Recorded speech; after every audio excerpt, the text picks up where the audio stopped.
there any items on tonight's agenda that give rise to pecuniary interest or conflict? Councillor Simpson? I'll recuse myself for a portion of 12.3. Okay, that's noted. Anybody else? Okay, seeing none, we'll move on. We have the agenda before us. And any adoptions or additions to the agenda? If not, I entertain a motion to adopt the agenda as circulated. Councillor Lloyd, all in favor? That's carried. Then we have 3.1 regular council meeting minutes of April 27. Any errors or omissions?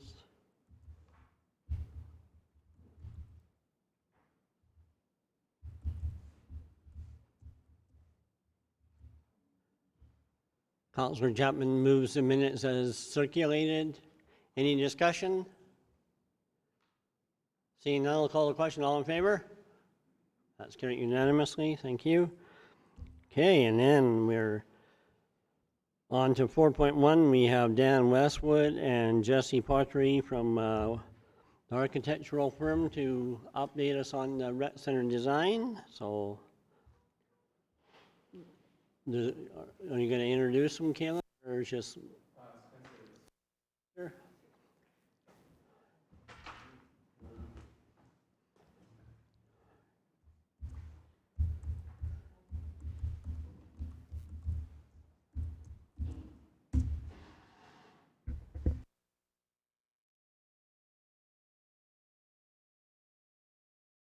Certainly, thank you, Mayor, and good evening to you and Council and our guests. I have a brief staff report to present, and then I'll hand it off to Dan and Jesse for further commentary after that. So the purpose of the multi-use rec facility project update is twofold. First, it's to update Council on the schematic design of the rec facility project, and second, to ask that Council provide feedback on and give consideration to green lighting the footprint of the revised concept plan that will be presented by FWBA. Briefly, as background for how we've arrived to this point, the preliminary design phase of the rec facility is nearing completion, following several months of discussion with local organizations, Palliser School Division, private sector partners, the Sport and Recreation Working Group, and the community at large.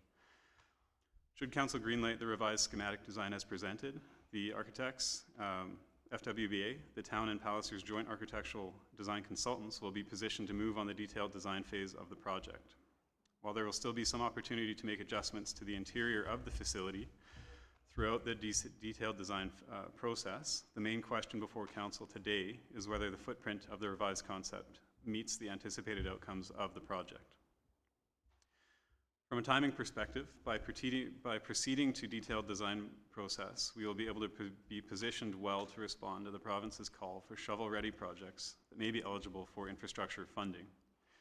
We also further enhance our readiness to respond to potential funding for a new grades 7 to 12 high school in Coaldale, an initiative for which we continue to work closely with Palliser School Division on.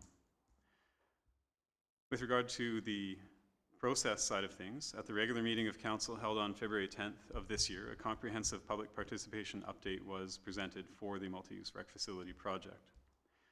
Between February 10th and today, as we all know, COVID-19 has drastically changed many aspects of our community, the province, and the world.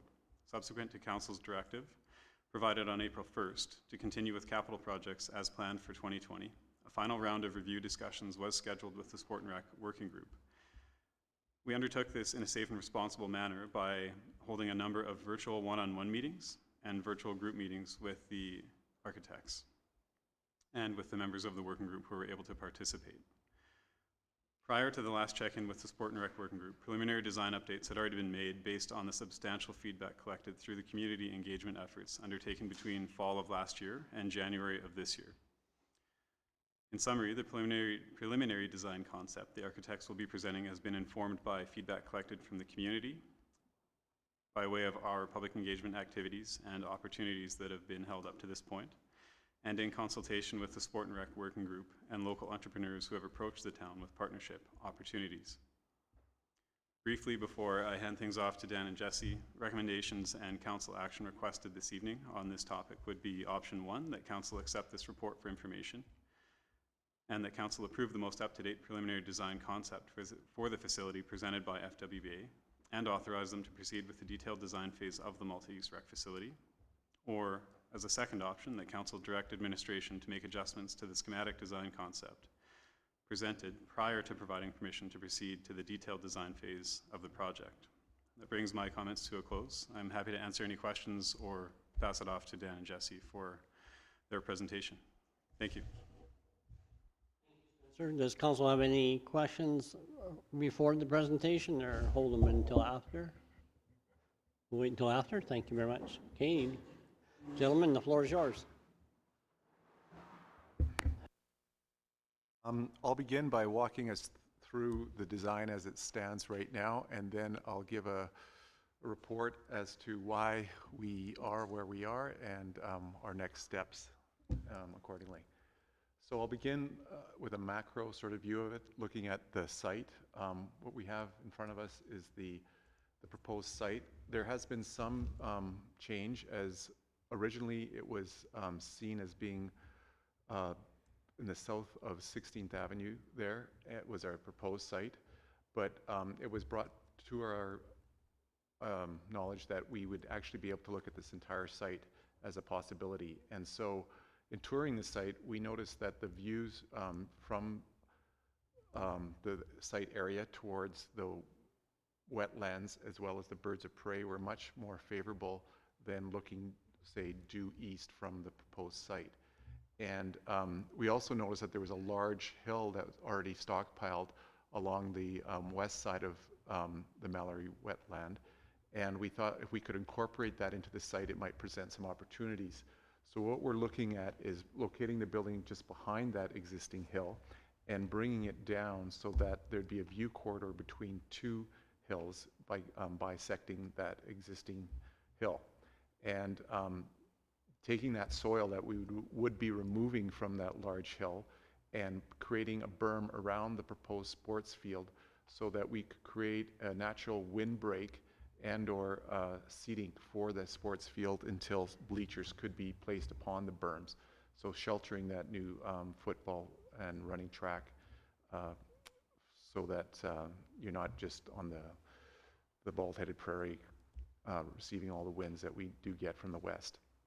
And so we also thought by placing the school where we have, not only would we have better views, but we could use some of that soil to raise the elevation of the school so that you'd get a better view of the lake, but also you'd be certainly well above any floodplain of any condition by bringing the elevation of the school that much higher. So that's the reason why we're sort of exploring this idea of moving the school somewhat north. I know council has not seen this, but we thought we would explore this opportunity. Right now we're asking our civil engineers to get a cost on the reshaping of the site to see if that's cost prohibitive, but this is something we'd like to explore. In designing the building, we're showing both now the school and the proposed rec center, the rec center being to the south and the school being to the north. They share a common central area, we're calling the gathering area, and off of that gathering area to the east is going to be a large patio area, and that patio area, of course, would be sheltered from the west winds and also enjoy the view to the wetlands and the birds of prey area. So we think that that would be another great feature for this facility, to have this community outdoor space that wasn't really part of the program, but they could share with the school. We're showing the parking areas you can see to the west of the school. Right now we're showing 120 stalls for the school and 56 stalls for the rec center. We're still anticipating that the school stalls would be all paved, but we're proposing that a third of this parking lot not be paved, and that would be sort of like the overflow parking lot, and we'd locate that to the north. So that would be a part of the cost savings that we're thinking that we could utilize for the rec center. We're also planning to put a small parking lot just to the south of the rec center that would access a secondary entrance for a proposed fitness center and indoor play area, so that they would not have to use the formal front entrance of the facility. the formal front entrance is located just in between the two facilities that takes you down a corridor to the gathering space that both facilities share. So that's our proposed site plan at this time. Also, I guess I should mention that, and Jesse was pointing out that we have an outdoor playground area as well as an indoor playground area that's located in that south east corner, and that would also be shielded by some trees that we would anticipate creating a shelter belt of sorts there as well. So maybe we'll now take a look at the interior of the plan. The colored portion on the right is the rec center. The white portion on the left is the school. And so you can see it's a large high school, but there are a number of amenities that we are going to be able to share with that high school that will help the rec center in its daily operations as well. So just as far as the user experience, you'd come in the formal front door in this area, and there's a lobby that will service both the rec center and the high school. But proceeding directly into the rec center through the vestibule doors, you'd be coming into a circulation area and the reception desk. And the reception desk will have its offices located just off of that area. And there'll be rental facilities there in terms of sporting equipment and that sort of thing. And from there, you can either go into the main floor of the rec center to use those facilities, or up the stairs to the second level, which will take you to the running track and eventually to the fitness area. But on the main floor, we have, adjacent to the reception area, public washrooms, and then the change rooms. And this includes team change rooms as well as men's and women's change rooms. We've also added some exterior doors to these change rooms so that these team change rooms and change rooms can be used by the public to use the football fields and soccer fields outdoors, so that in the event that you're using those after hours other than for school facilities or school activities, you can use them by the public, and they will have access to their change rooms, and it's part of the rec center. Looking at the multi-use field, we are proposing a 180-foot by 90-foot multi-surface or multi-use field surface. It's going to be an artificial turf. We've worked closely with our Coaldale soccer rep to fine-tune the dimensions and layout of the large turf area, and we've added plexiglass to make it more conducive to a broader range of sports. We've also included areas for the tip and roll bleachers that will be used both to spectate the multi-use field as well as other areas in the rec center. Just north of the multi-use field, we have a multi-court area. It's basically 7,300 square feet, and this will be not a hardwood, but a multi-sport rubberized surface to facilitate a number of different sports. Maybe, Jesse, we can go to the plan showing all the different court lines. So you'll have a full-size basketball court and then 2 cross courts as well. And we'll have 4 badminton and or pickleball courts, and finally 2 cross courts for volleyball and 1 full court. So this multi-use sports court will be used by the high school. It's thought of during tournaments, but it'll be used by the public on a regular basis as well. And so the tip and roll bleachers can be adjusted to view events that might be occurring on those courts as well. On the second level, we have a fitness area that we've included that is 6,500 square feet, and it will have a series of windows that will take advantage of the views towards the water as well. We've also included an upper level track on the second floor. The inside lane, the shortest lane, is 200 meters in length, and it will be open to the fitness, or at this time it's believed that the fitness area will just have a low pony wall between the two, and so users will be able to access that from either corner of the building. We have an entrance that's located, as I mentioned earlier, on the exterior in the north, or I should say this top corner of the plan, and this would allow after-hour access to the fitness area, even if the rec center isn't open. I'm thinking of in terms of like early morning workouts and that sort of thing. Besides the court area, we have the indoor playground. It's going to have party rooms as well as a kitchen area to facilitate different kinds of gatherings, but a large area to facilitate children's play and large structures for children's play. We're also incorporating a climbing wall in the center of the building that will allow for indoor climbing.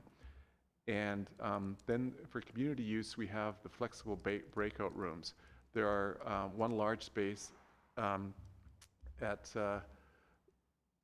376 square meters, but it's subdivided into 4 1,000 square foot areas through flexible movable walls, and so you can use any combination thereof, anything from 1,000 to 4,000, depending on what activity. You can see that it fits about 240 occupants in a banquet scenario, but 2 1,000 unit sections could be good for, say, judo or other kinds of sports uses as well, as it'll have a fairly tall ceiling space. We're incorporating storage facilities for this space so that user groups like scouts or judo could leave, or gymnastics, they could leave some of their equipment there so that they don't have to be bringing that in and out every time they rent the space. Just to the left of the flex breakout rooms are the mechanical areas. This is going to be shared with the school. The intent is to cut down operational costs by having one common boiler plant, and it'll also cut down operation personnel, as one operator can operate the entire facility rather than having two. And it'll also be a common electrical area for the whole facility. And Palliser has agreed to fund the construction of this if their facility doesn't come online at the same time as the rec facility. And then adjacent to that, we have the school's CTS food classroom, as well as their commercial kitchen, which will facilitate the servery, and that servery will open up onto both the rec center and onto the gathering space as well. So maybe the program that we're using, even though we're in the schematic design phase, that is the very early design phase, the Revit program we use allows us to create the design in 3 dimensions as well as 2 dimensions. So we'll maybe take a look at some, or maybe, sorry, Jesse, before that, I should maybe just go over to the floor plan of the high school just a little bit to show how that ties in. As I mentioned before, we have a gathering space that's just off of the gym space or the court space for the rec center, and between the two is a large opening glass wall, and so that can be opened up for events, and there's another one opening up to the school gym that's on the other side of the gathering space. So the idea being that if you have an event in the rec center, a community type event, you can open up and take advantage of the gathering space as a crush space for a trade show or some other kind of event that you might be serving food from the cafeteria or servery area, but you have a large sort of a lobby space, if you will, that can facilitate events in the rec center. We just zoom back a bit. You can see too that there's a library commons that also opens up onto the gathering space, but beyond that is that large patio that we haven't quite detailed yet, but it'll be serviced by the CTS foods as well. So there'll be a service kitchen window so that food will be available out on that patio for outdoor events. And if the school is using the whole facility for a weekend tournament, they could open up both glass walls on their gymnasium and on the court side of the rec center, and the gathering space would act as their crush space, but they could use both gymnasium spaces at one time to facilitate a large tournament. Some of the other bonuses for the rec center with the school is that they are planning to incorporate a black box theater that has 188 seats. And so this can be used as a community theater or lecture hall after hours by the town of Coaldale. The Palliser School District has committed to that. And so there are a few different real benefits to the partnering of the school, not to mention that there'll be a large economy of scale to be realized in terms of construction costs if this whole project goes at the same time. So now, Jesse, maybe we can just kind of do a quick 3D tour. So this is the main entrance that we're hoping for at this time. These are very, like I say, we're only about 10 to 15% into the design process, so these are very early schematics, but you would come in the front door here. That's the stairway that you just see going up to the second level, come through the lobby doors and into the rec center here. And to your right, you would see the reception area there, the desks, and then to your and the stairway going up to the second level. And so these are we're planning to have glass walls or plexiglass walls around the field area so that it can be used for multiple sports. And maybe just go over to the court area, Jesse. You can see it's quite a large facility to house all the programmatic elements. This is the seating area around the servery. This is the large opening. We talked about the glass doors that could be opened up to the gathering space. Maybe you can just turn and see that. This is the, sorry, you're not quite there.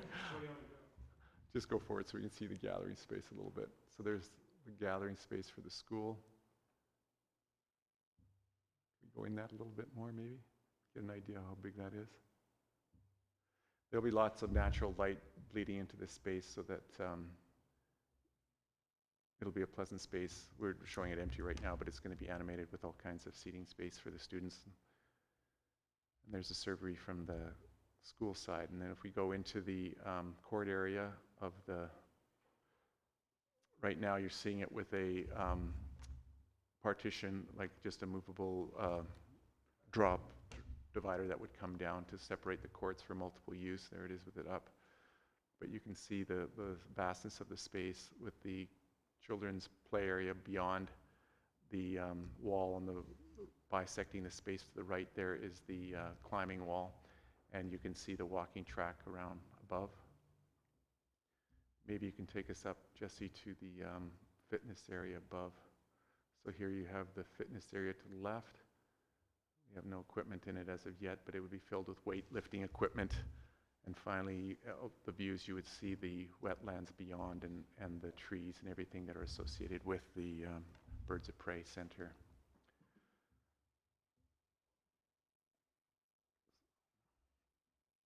So that's where we're at in terms of the design at this time. Maybe we'll take you to an image of the floor plan of where we started this whole process. This was looking at the original floor plan that we could achieve with the original budget that we were allocated. And you can see that there's far less space we only had 2/3 the area for the flex out breakout rooms. There was no children's play area. There was no fitness area, and that the track was only half the building at 120 meters long, and we realized that was a very short track. People would be doing a lot of laps.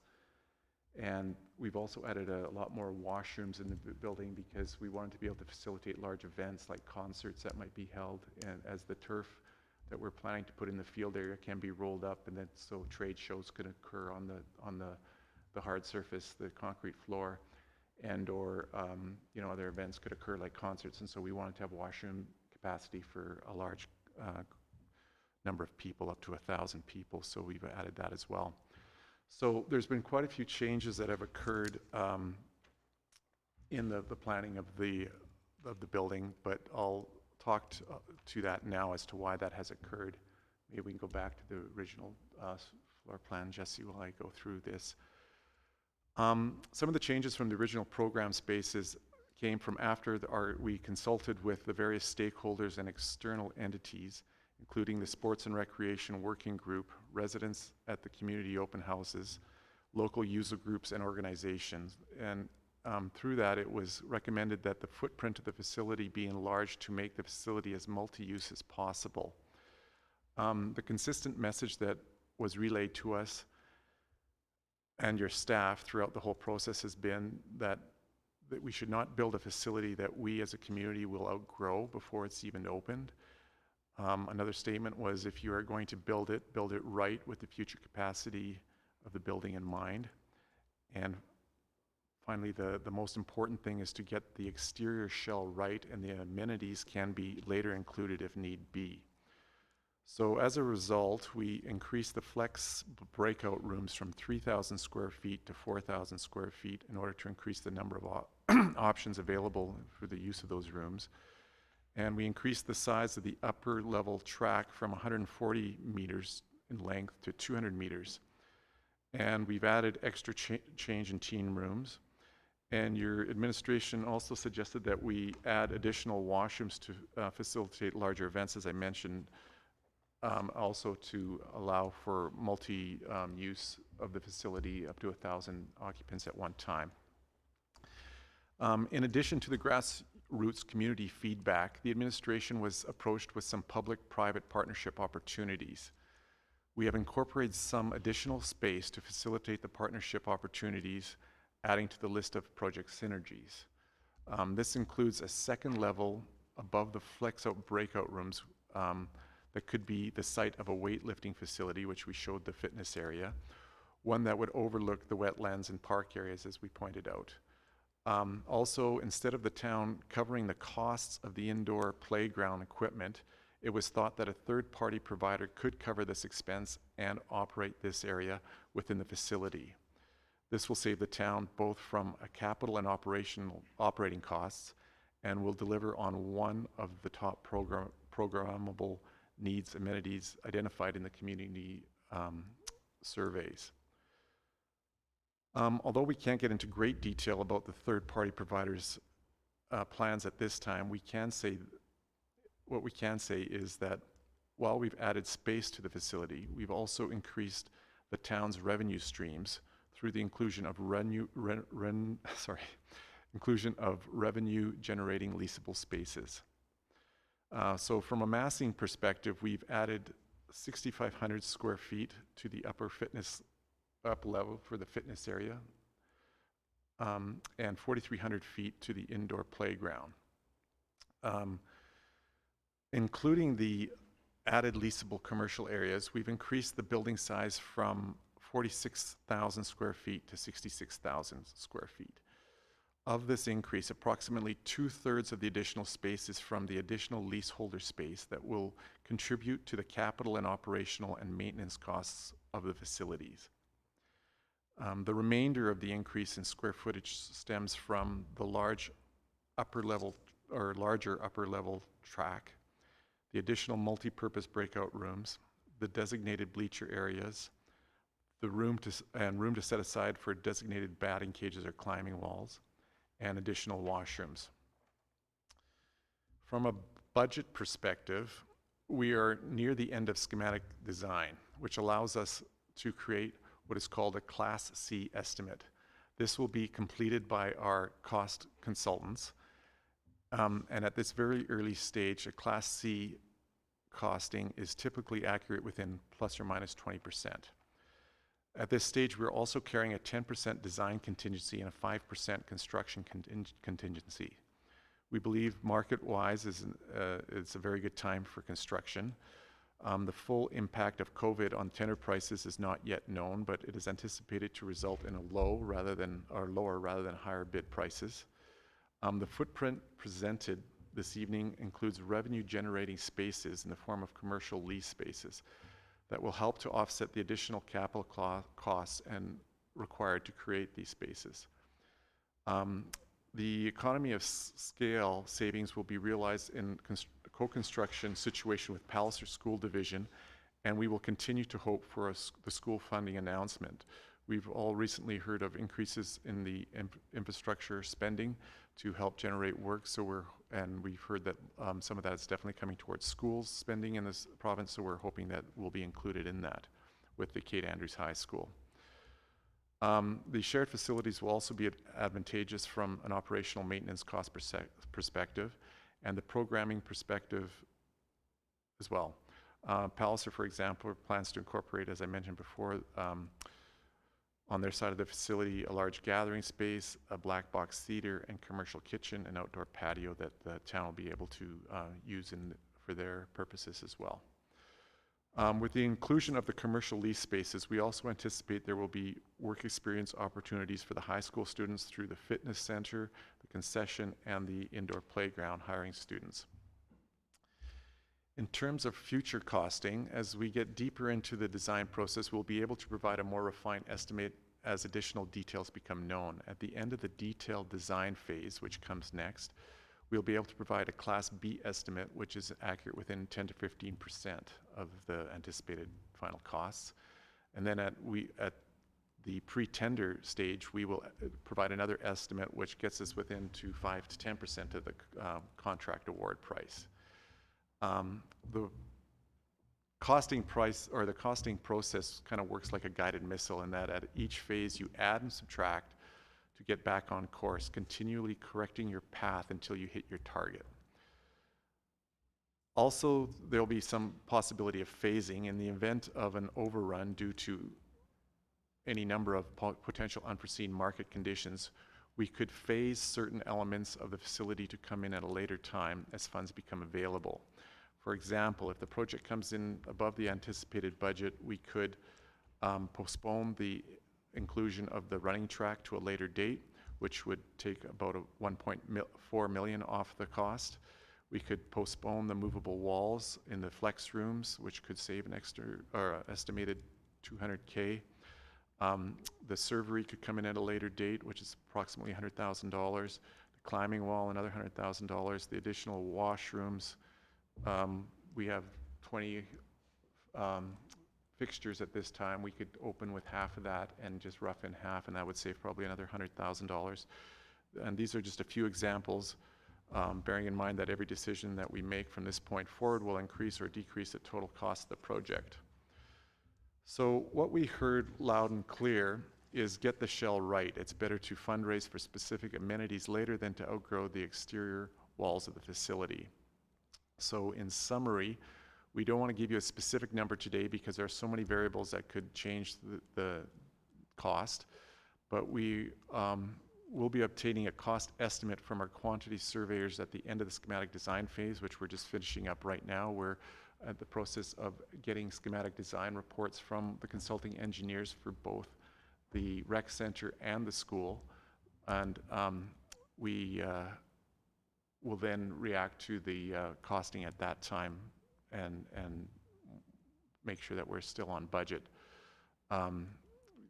With several measures in place, including the contingency plans that can be enacted to manage costs, including phasing, we will maintain the desired budget. In terms of schedule, as I mentioned, we're presently completing the designs or schematic design, and we are advised by the admin that we will check in with council once the costing is completed on the design of the schematic design, I should say, prior to moving into the next phase of design. The Palliser School Division has added to their planning dollars received from Alberta Education so that they may complete their schematic design in tandem with the rec center.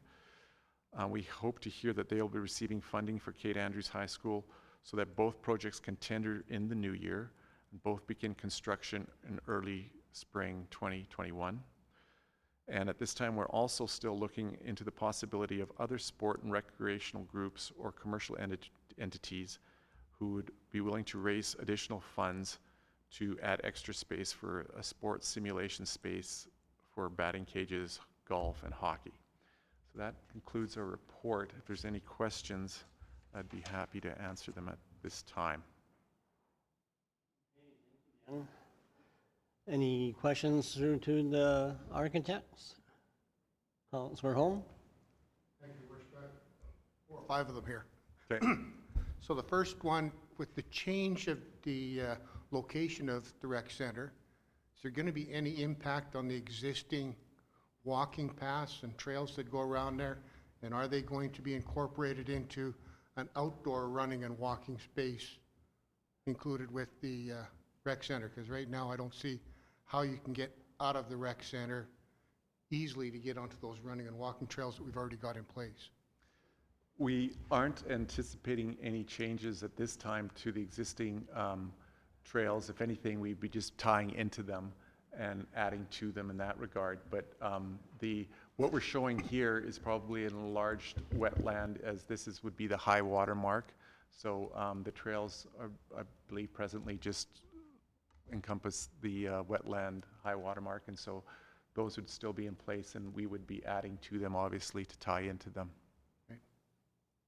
Okay, secondly, on the breakout areas, is there going to be a stage?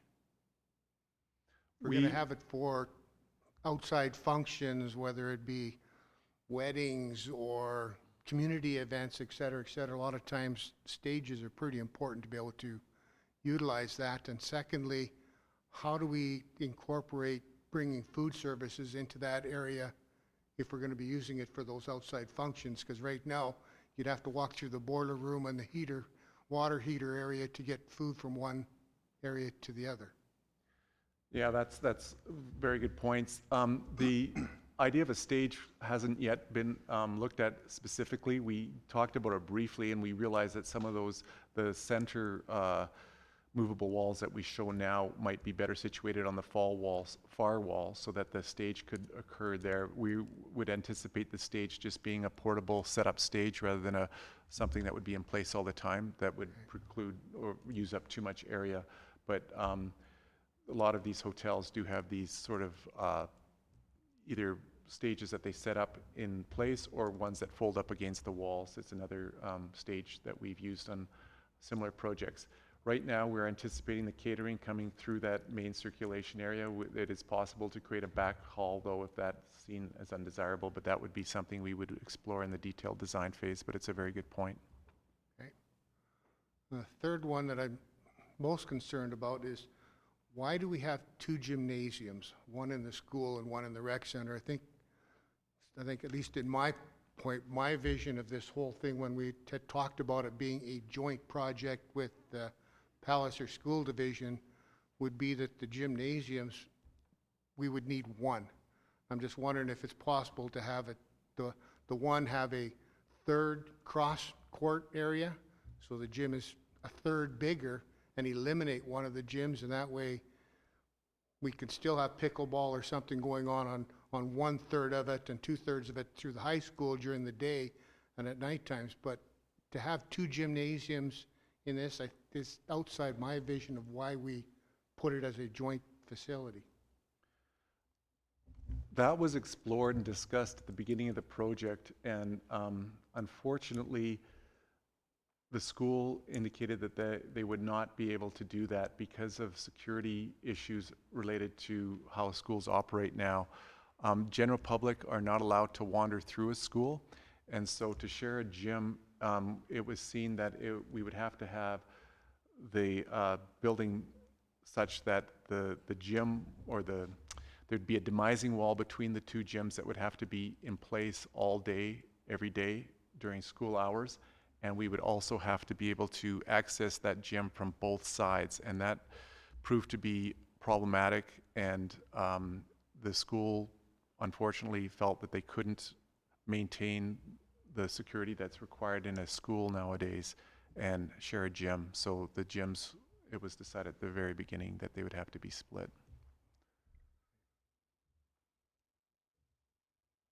And I think the last one, I think you mentioned that the operating costs are still to be coming, that you're going to be looking at in kind of your phase 2 of the design.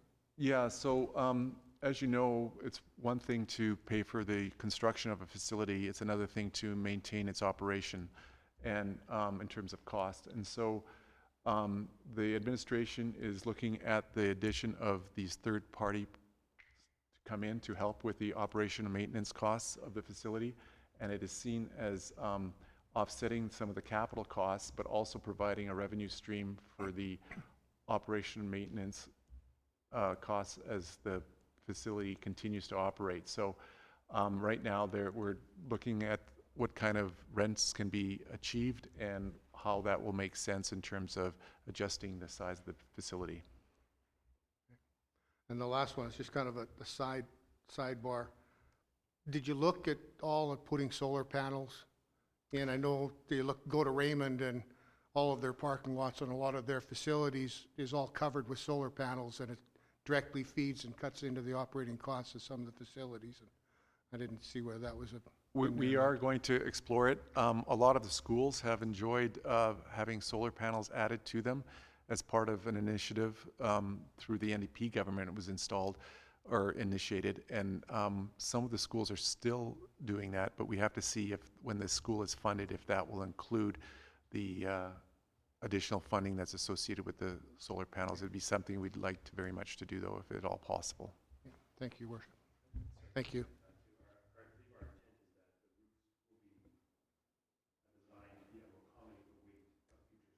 Yes.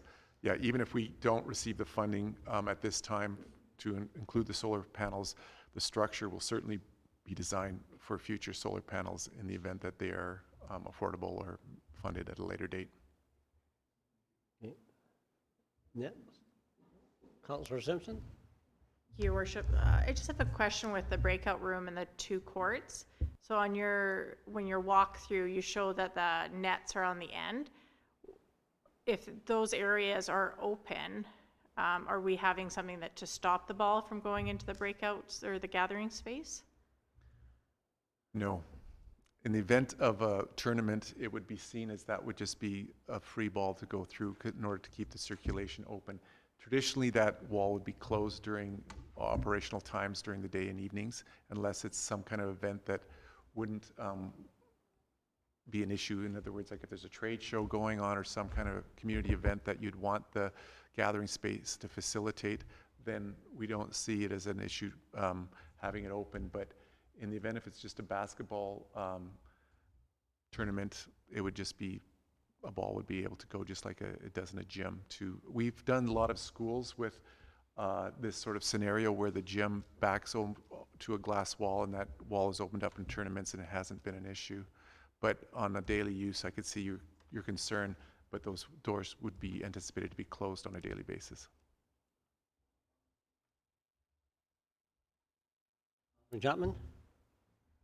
Thank you, Worship, and Dan, thank you so much for your presentation. I was able to attend one of your previous presentations with more of a breakout working group on the initial designs, and I'm very impressed with the takeout and what you've explored and come up with tonight. It indicates to me that that you're working hard on getting it right, and I think that that's primarily my vision for this facility. And I think the 3 takeaways that I have from your presentation is, one is that getting it right will be the most important thing, and from hearing what the public has to say, that's been really important. The second thing is I think this building gears up for like a 10,000 population plus, which we're expecting to reach in time.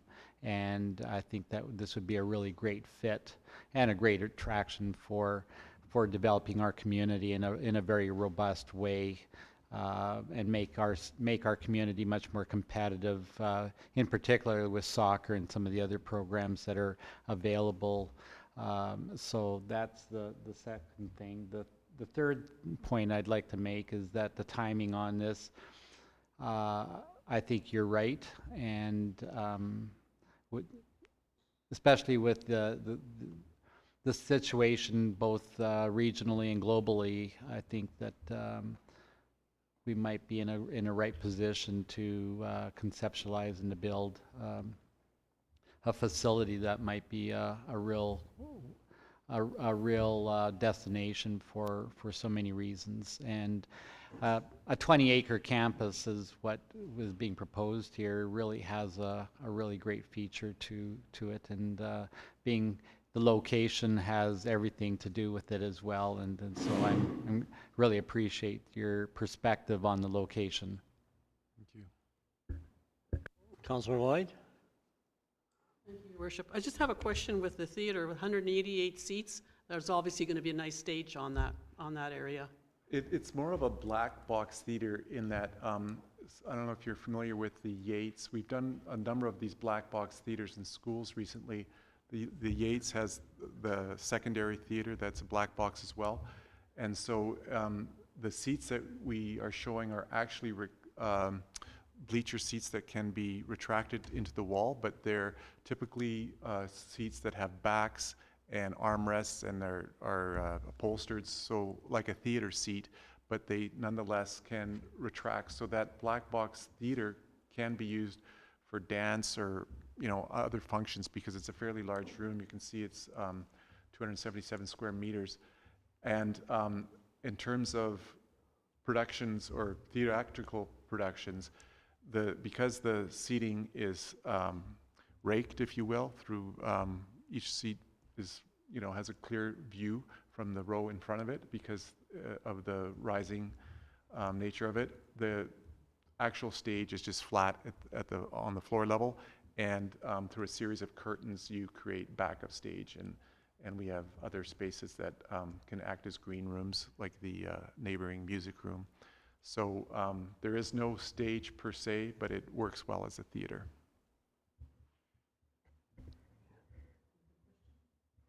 Go ahead. Speaking of music, is there a music room probably in the school then, eh? Yes, there is. There's a band room, and it's quite large too. It's at 165 square meters, as well as some, storage space, office space. But we're again just at the schematic designs phase, so we're going to be meeting with the teachers that will be in charge of those areas to flesh those out properly.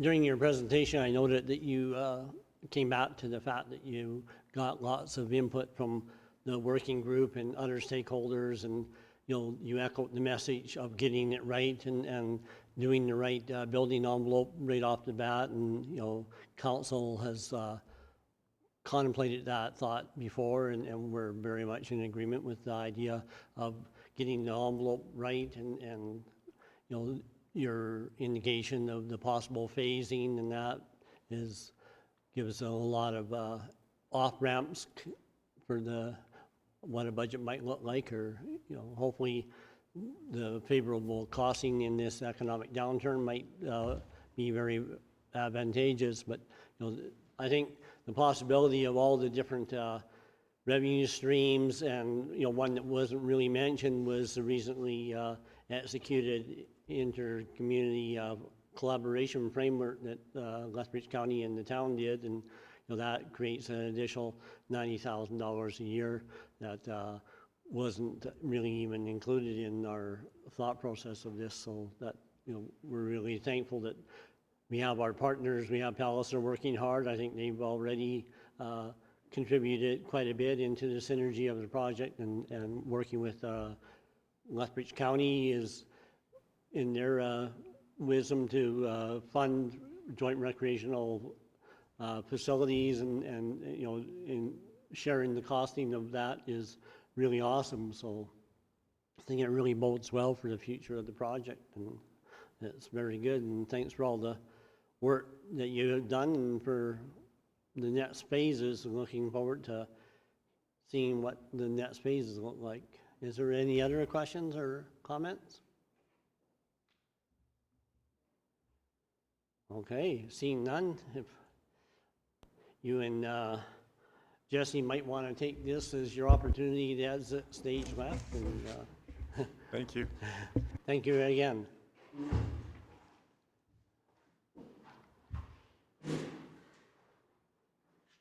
Okay, so then we have the staff report. So does anybody care to make a motion with regard to the staff report? Councillor Simpson? So I'll make the option 1, and 2, that council accept the report for information, and that council approve the most up-to-date preliminary design concept of the facility presented by FWBA, and authorize them to proceed with the detailed design phase of the multi-use recreation facility. Any discussion? Councillor Holm? Thank you, Your Worship. I'm just wondering if the second part of that is where it says proceed to detailed design, whether it should not be proceed to a second level design to determine costs, both for construction and for operations? So it's not going directly to the final design stage? Administration, well, it's Councillor Simpson's motion, but, but the administration might be able to. Through the chair, there's going to be a number of different opportunities to check in with council on additional design. The deeper you get into design, the more refined of a cost projection you're going to be able to get from the architectural consultant. So whether you say proceed to detailed design, that is the next step or the next phase of design, further refinement is going to be necessary in order to be given more refined cost projections. Right now, we're at Class C, and when you hear plus or minus 30% with a whole list of things that you can delete and phase in, coming up with a number at this stage, it's really arbitrary because it could be one way or the other. So there can be a number of opportunities to check in with council, but in order to provide accurate check-ins with numbers, more details on the design is going to have to take place. And as Ferrari Westwood mentioned, every decision from here on out can move the needle to more expensive or less expensive. So I think if I hear what Councillor Holm is saying, regular check-ins with cost forecasts as details get determined, that's going to give you the best indication of predicting what an actual tender price could come in at. And this is something that we had talked with them even before today. And with the market, with COVID, the cost consultants are still trying to update their projections based on bids that are happening in light of this market. It's kind of a new science even for them at the Class C stage. So it's going to take a little while to work through. I guess the biggest, we do have some legitimate time constraints where we do have to make headway, is what's council's comfort level in the conceptual plan today. You can assign a budget to that as a secondary fact once you get more numbers, and then you can decide from there if you're going to start deleting things, if you want to move the total cost needle one way or the other. So it's going to be a phasing decision for council in terms of if you want everything all at once or if you want to phase it in later. So I don't know if that helps add a little bit more clarity, but.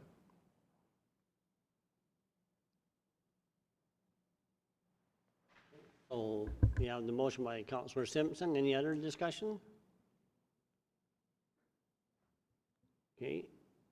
Seeing none, I'll call the question. All in favor? And opposed? Councillor Holm? All right. And then we have 6.1, Kyle. Good evening. So in front of you is the Special Recreation Tax Bylaw, number 778-C-03-20. So as previously identified in Council's or the Town of Coaldale's capital budget, the design and construction of the recreational facility within the Town of Coaldale. The recreational facility is to be funded through a $10 million debenture through the budget and serviced by the special tax levy. So this debenture has already been acquired and taken out by the Town of Coaldale on December 16th, 2019 at a rate of 2.691% over 25 years.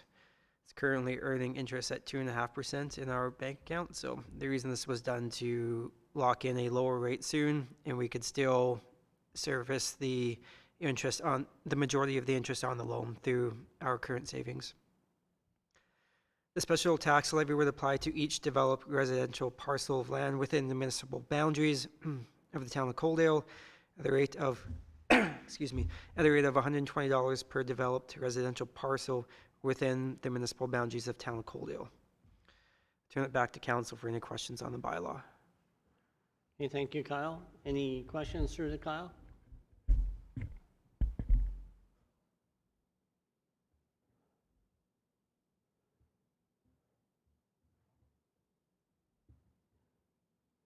Does anybody care to sponsor first reading? Councillor Chapman sponsors first reading of the bylaw.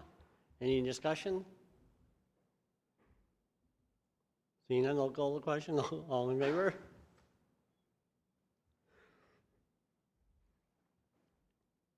Counselor Holm? Counselor Holm moves second reading of the bylaw. Call the question. All in favor? Does anybody care to sponsor a motion for unanimous consent? Counselor Chapman? I'll make that motion. Okay, we have a motion by Counselor Chapman to entertain all three readings in one session. I'll call the question. All in favor? That's carried unanimously. Counselor Simpson indicates that she would be willing to sponsor third and final reading of the bylaw. Any discussion? Counselor Avery? Just for clarity, and I know what the answer is, but the $120, that's an annual, it's not a monthly. That is And correct. So it's $10 a month, correct? Yes, it's an annual, not a monthly. It just works out to $10 a month. Yeah, thank you. Any further questions? Okay, seeing none, we have the motion by Counselor Simpson. All in favor? And that's carried. Thank you. Then we have 6.2, property tax bylaw. So the property tax bylaw, 2020 property tax bylaw number 780-C-03-20 is presented here for council. First reading of the bylaw was previously done at the last council meeting. So just kind of a summary of the bylaw here. And if you could just scroll down to the next page. Keep going.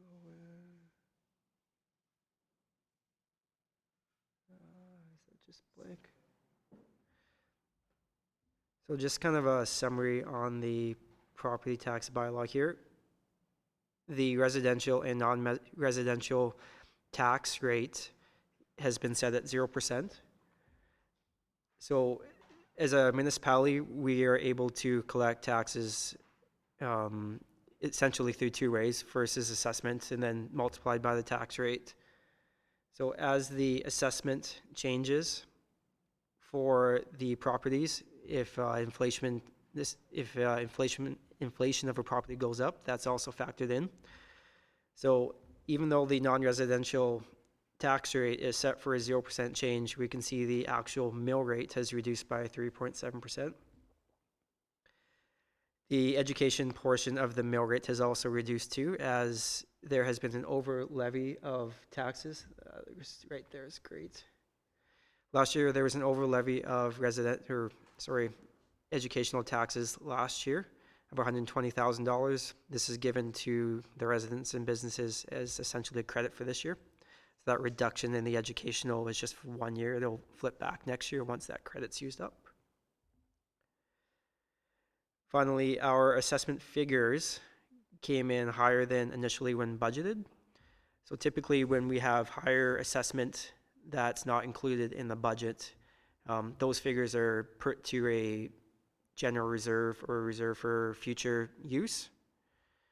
For this instance, it's recommended that that surplus of $58,000 be moved to an operating reserve for 2020 to kind of help offset the COVID relief measures council has previously approved. So for that total, once we add up all the rates, again, this is a 0% increase or a 0% change for residential and non-residential for 2020. But again, you'll see the mill rate has been reduced by 2% for residential and 2 3/4 for non-residential. Again, this is largely due to property inflation and the over levied portion of taxes from the education last year. With that said, I'll turn it back to council for any questions they have on this bylaw. Counselor Holm, I think, then Counselor Chapman's on deck. Thank you, Your Worship.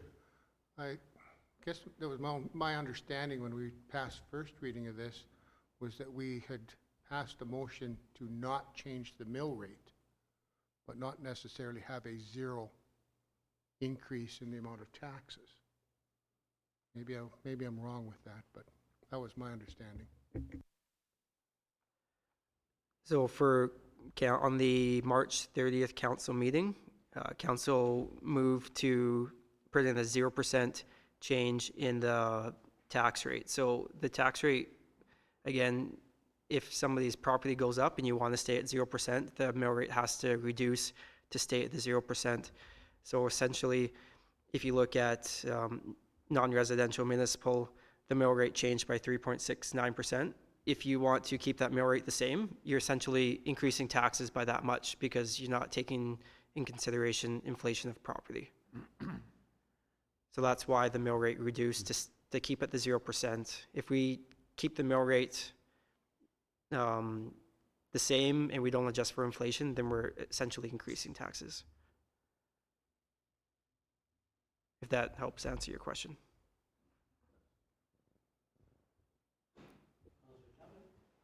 Yeah, thank you, Your Worship. Just a couple of questions here for Kyle. I think kind of stuck on the wording on page 2 of under other information, and where you're speaking in the first sentence about residential for growth for 2020 was 2.75 and non-residential was at 3.49. Are those numbers, those were proposed numbers, or were they the established number or prior established numbers for growth?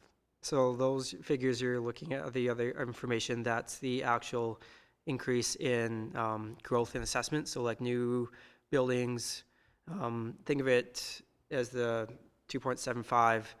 The number of houses in Coaldale essentially increased by 2.75. Like that's not the exact wording, but if you kind of picture that, there's just that many more people or residents to start paying for the taxes. So that's the actual number. Those figures were estimated lower when we did the budget, and they came in higher, resulting in that surplus of 58,000. Thank you. Kyle, my final question is regarding FCSS, and can you just help me understand whether FCSS is either an assessed requisition or is it a per capita? FCSS is an assessed requisition. They are assessed based on something called equalization requisition, so it's the same thing the province uses.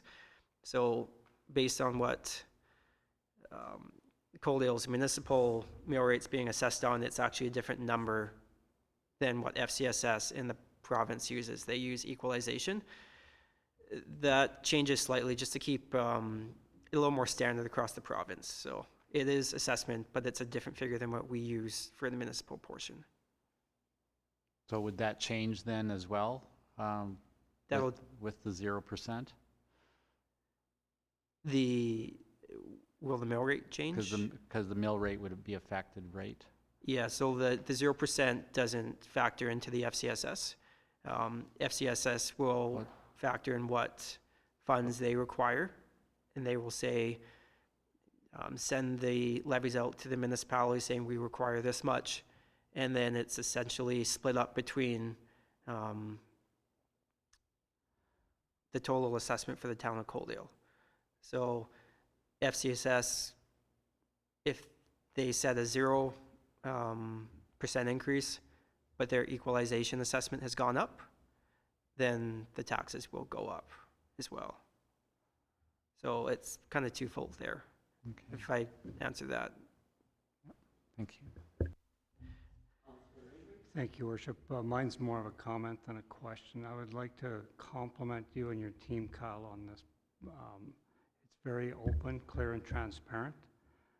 We haven't, this is exactly what I've been asking for years sitting on council, where we're not playing with assessment versus mill rate, and it's very laid out. And when we said 0, you made it 0 by reducing the mill rate because we didn't use the 2.7% assessment value against, so taxes still ended up going up. I am so pleased with how open and clear that you are with this, that nobody can throw this back at the town or us as elected officials. Thank you. Appreciate the comment. And just a point of clarity too, the numbers in this bylaw from first reading have changed slightly. Again, that was largely due because of the annexation properties and whatnot that we talked about. We had finally received those final rates, so they changed slightly because of that. And that goes back to why we actually deferred second and third reading, was to wait for those numbers. And then, so to recap, then really the town is in control of the assessment and the mill rate setting, and then we're subject to other influences such as the educational property tax, the Green Acres requisition, and the FCSS requisition. So if those external forces are different, then that's something that's not within our control. So, and as Councilor Avery says, I think you and your team did a great job of working with the factors that were within our control to regulate, and you kept to council's wishes on the 0%. So congratulations again, to echo Councilor Avery's comments. So we're in a position to entertain a second reading if anybody wants to. Councilor Avery to sponsor second reading. Any discussion? Call the question, all in favor?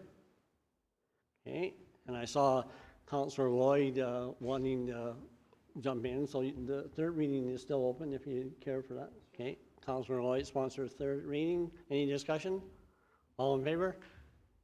Okay, and that's carried. Thank you again. If I could just make a point, council should also look at making a motion just to amend the operating budget for the assessment surplus that we had, just to use those extra figures. Again, it could be to an operating reserve for the COVID relief measures, just so we have that for the change in the operating budget. Sponsor that requested motion. Yes, I was speaking in favor of the motion. I just also wanted to add that FCSS is keeping their requisition at 0% Okay. for 2020. All right, so Councilor Chapman directs operating surplus to be allocated as such. Any discussion? Seeing none, I'll call the question. All in favor? And that's carried. And then we have 6.3, fees and rates bylaw. We have Kyle and Spencer that might be weighing in on this. So the third and final bylaw today is the fees and rates bylaw, number 781-C-04-20. First and second readings were passed by council at the April 14th, 2020 meeting. There were a few points for further information that came up. One being assessment appeal fees, second being pre and post construction waiver fee for setbacks, and third being response to false alarms. I'm just going to touch on points 1 and 3 first. Spencer was going to touch on point 2, and then we'll turn it back to council for questions after that. So Lad, if you could just scroll down to the second page there.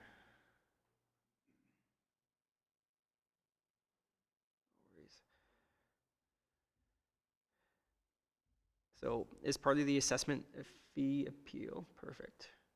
Right there, yep. So these rates are legislated under the Municipal Government Act of what the maximum fee a council can charge for these. So residential dwellings of 3 or fewer, should somebody want to appeal their assessment, is $50. Residential dwellings at 4 or more is $650, and any non-residential piece of property is $650. So those are the maximums that can be set under the MGA. Coldale's current fee is $20 for any residential property, and then you'll see it's tiered based on a non-residential assessment. Just to kind of put some comparisons there, Tabor currently is using Coldale's exact model. Lethbridge and Colehurst are set at the maximum rates. Fort Macleod is set at $50 a parcel. Cardston, non-residential and residential at $30, and then Nanton at $50 for residential and $125 for non-residential. So you're going to see Coldale is on the lower end compared to some of our closest peers, and we are lower than the max set under the Municipal Government Act. Given the information, council can decide to amend the bylaw to increase these rates or change these rates if they decide to. Number 3 here.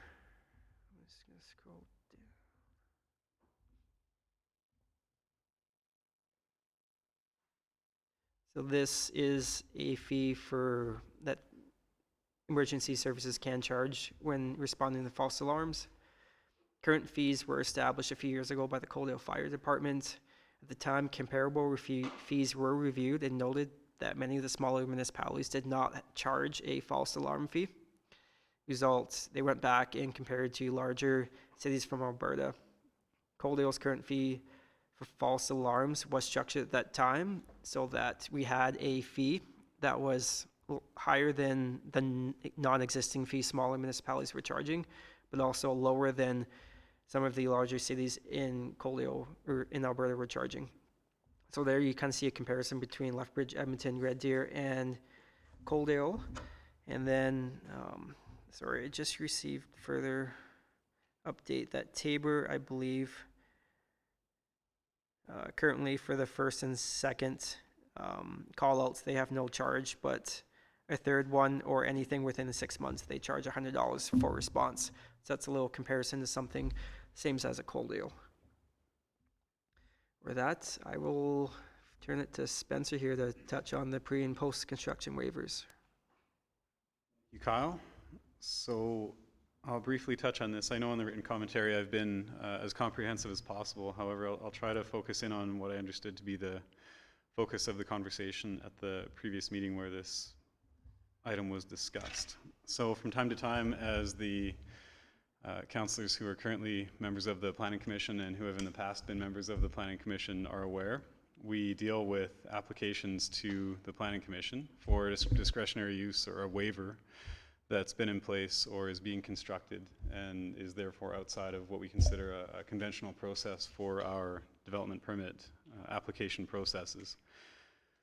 We do have a fee structure in place that accounts for that in a relatively minor way. So if somebody is to apply for something they've already started building or that they've built outside of our setback allowances, they're charged double the application fee up front. And we do actually have an additional, so I should mention that double that application fee up front is a total of $400 plus the permit fee, just to give context to what that means in dollar amount.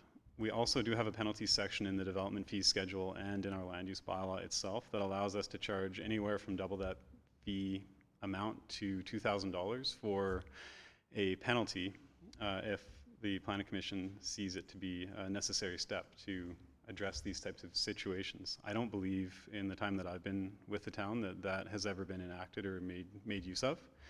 There are some complexities to and problems to using that particular aspect of the bylaw. If you have a range of penalties and you're saying, as judges in that case, you're quasi-judicial in the sense that you're saying we're going to levy a fine of, it could be $1,200 on an applicant if you feel they've been out of line with how they're using the development processes.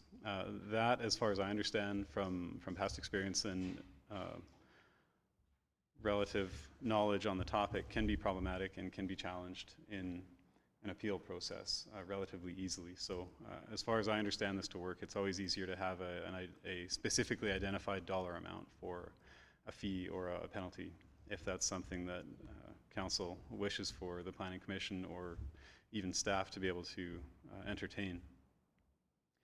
So before jumping into what makes sense for Coaldale, of course, we did some work to compare against some of our regional neighbors, and I should give credit to the Regional Services Commission for providing the majority of the information we have for the 11 comparative municipalities that we've presented in this report.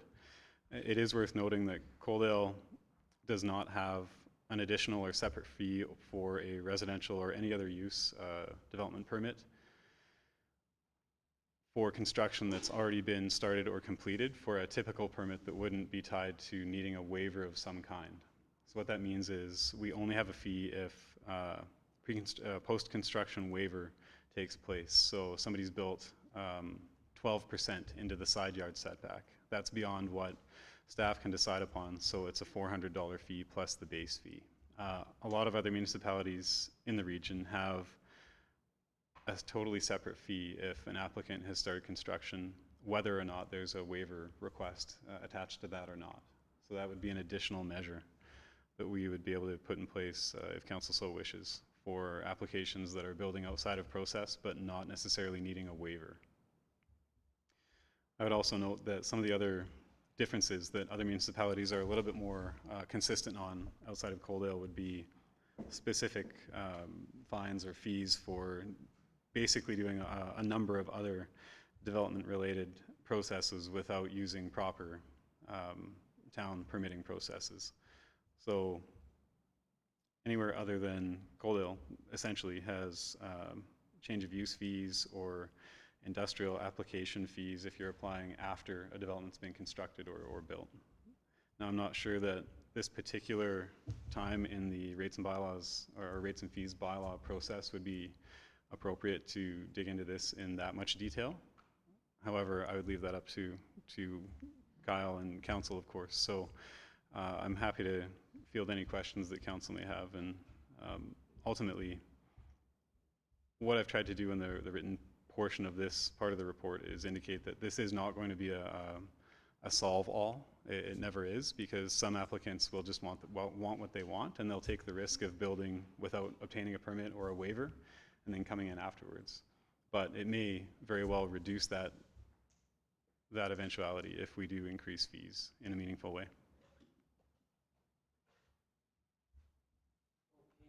What I might propose is, with regard to this, we have the three components.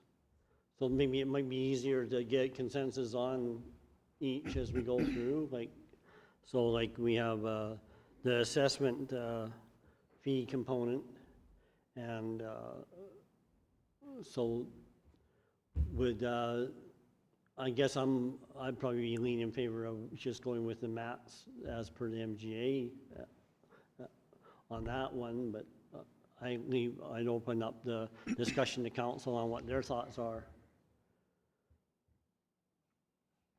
So consensus is go with the mats on the assessment fee then?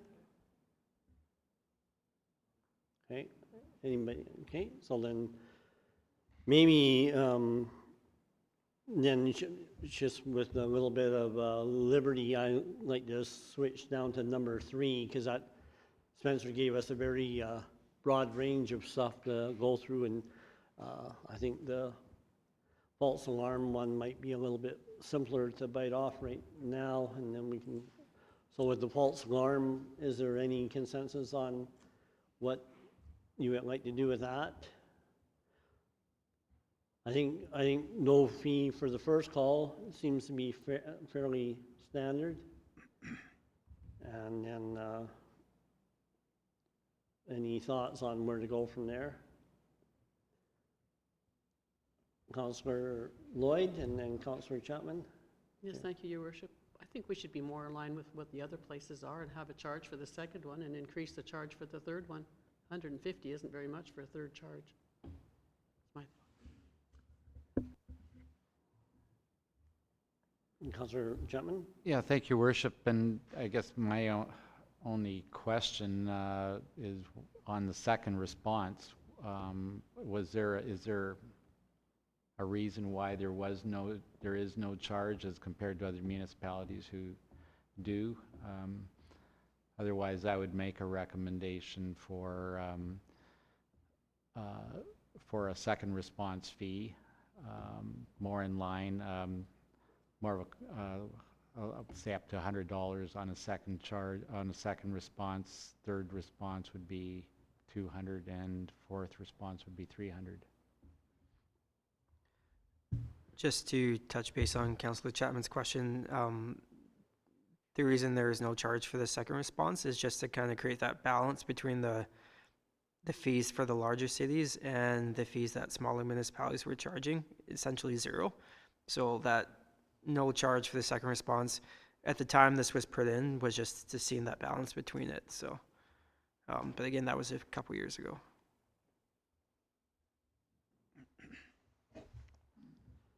Okay, so Councillor Avery? Just a couple of questions. What's a false alarm? Is a false alarm a nuisance call? A nuisance call, or is it a false alarm? Like, I'll use a curling rink as an example. So if we get a glitch in our curling rink in an evening, and we get 2 or 3 responses to that, are we billing the town because there was a glitch in the system, because it was a nuisance, or because it was a false alarm?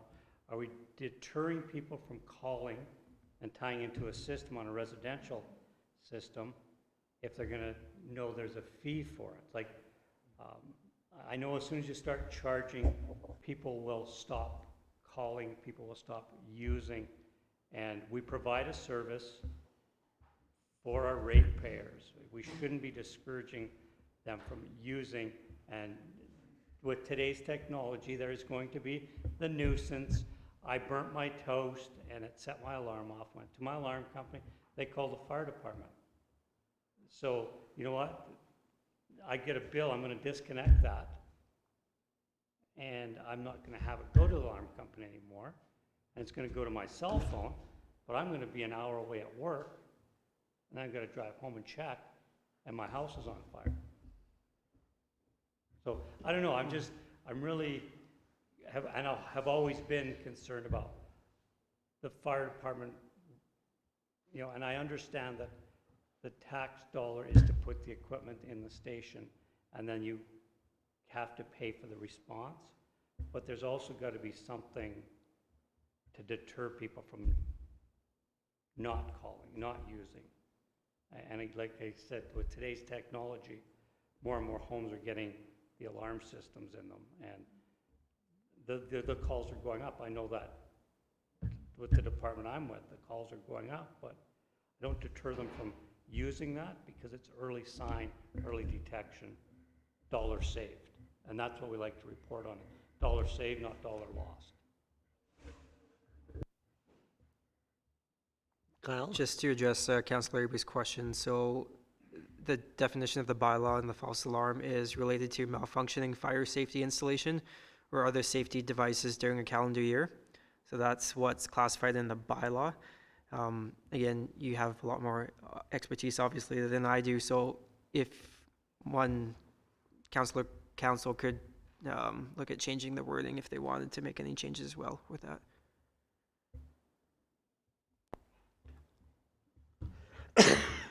Councillor Simpson? Thank you, Your Worship. I would prefer actually just to leave it as is. I agree with Councillor Abreeze. I think if it's a calendar year, 2 false alarms in 1 year, I don't think is, I would rather them be safe than sorry. I know I've had a false alarm and I was out of the country and I got a second one a few days later, and I wish I had sent somebody at that time, but I didn't because I had received 1 false alarm. So it does deter people, so. Okay, so I think we got consensus that we'll leave that schedule alone for now. Okay. So then we can go back up to the pre and post waiver fee, and Spencer, can you maybe drill down and give us a bit more on that for maybe a recommendation on what would make sense? Certainly, Mayor. I was going to try to provide a touch more clarity on what I'd consider to be a comprehensive response. Sometimes that creates less clarity than more. So I will gladly provide a little more on the context of what I believe to be the discussion here. So just to put things in context, when I'm talking about the Planning Commission receiving applications from applicants who are saying sheepishly, yes, I did already construct this, I'm looking for a waiver from the Planning Commission. That appears to be a regular occurrence because it is. We typically average about 1 of those per meeting. I've looked over the past several years and we have about 10 per year. So it's just less than 1 per meeting. But when you see it every meeting, it appears to be a major issue. So if we put that in the context of all of the permits that we would run in a given year, we have between 180 and 200 permits per year over the past 5-year period on average. So it's still a fraction of what we'd see as our total number of permits. It might be most effective to basically remain, if you could bring up the table again, Lena. remain NA, or not applicable, where it already says not applicable, and then, if council so wish, to identify a specific penalty or additional fee if the planning commission is willing to grant a particular waiver for an already constructed portion of or a development that needs a waiver. It may be more exact to have one specific fee for that eventuality. If somebody comes in and says, I've built this deck that's 10 feet into my rear yard, I would really like to keep it, as a way of deterring future applicants from not asking that question first and instead asking forgiveness. There could be a singular fee that would be in addition to the front end fees, simply listed as a portion of the conditions in a permit that's granted in that case. And the fee amount would be, I mean, you can kind of look at what we have for other types of fees in the region. It's anywhere from $400, which is our base fee, to $2,000 in other instances.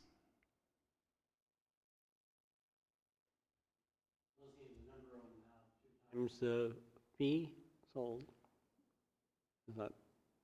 That's correct, yes. And that, if that was to be the case here, I would request clarity as to whether that's the fee for post-construction waivers. So therefore, it would be the $800.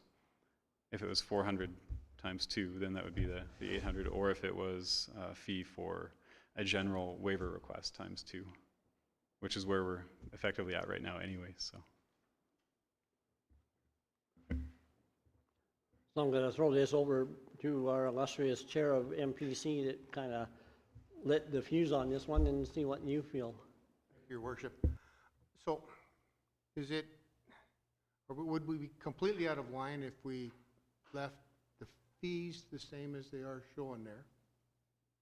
At the $200 for the fee for pre-construction and $400 for the fee to ask for a waiver, and then put a secondary fee on it that if the waiver is approved, that there may be a secondary charge of $1,000 or $2,000? Through the So chair. basically, we're saying if you just want to come in and ask for a waiver, it's going to cost you $200 if you haven't put a shovel in the ground yet. It's going to cost you $400 if you've already done it. And if we approve that waiver, now you're going to have to reach in your pocket and pay a bunch of money. If we don't approve it, you still can go to the appeal section, which means you have to spend a bunch more money to go to appeal anyways.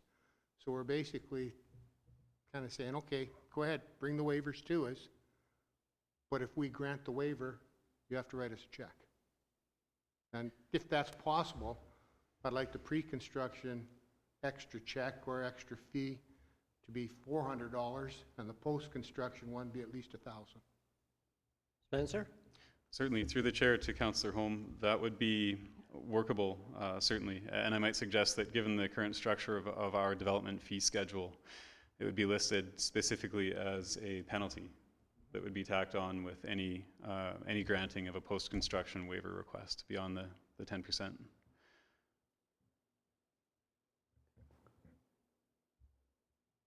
Okay, so Councillor Chapman, Outside of the purview of the, or the scope of this presentation. Spencer, just a question on landscaping. That's a separate fee altogether. So for example, when a house is being built or a shop is being built or a business is being built, is there a fee that you charge or a hold on fees that the landowner would have to comply in order to get that money back? Or can you explain that a little bit for us? Certainly, through the chair to Councillor Chapman, we take a landscaping deposit, a refundable landscaping deposit of $1,000 for anything other than, I believe it was 1 or 2 years ago, council approved a change to the industrial requirements for landscaping deposits, and that was from $1,000 to 50% of the total cost of the landscaping to encourage more compliance with landscaping requirements in the industrial area. But we do currently take a deposit that we would refund once we've checked to make sure the landscaping is properly installed.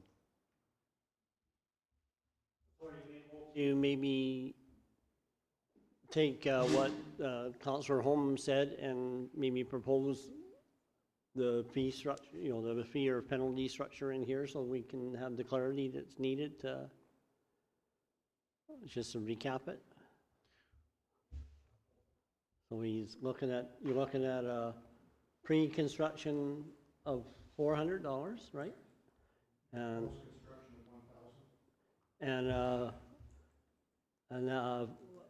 waiver request would be. So the fees for pre-construction and post-construction waivers remain the same, but the penalty for pre-construction, if the waiver is granted, would be $400. Penalty for waiver granted post-construction would be $1,000. If I may, Mr. Chair, through to Councillor Holm, now that I have a little more clarity as to what exactly we're talking about here, I might suggest for the pre-construction waiver that it not be listed as a penalty and instead that base fee be simply either increased or there's another mechanism used to tack that additional fee on at the end. I'm just concerned the wording of penalty for a waiver that's being properly asked for in the process might be problematic.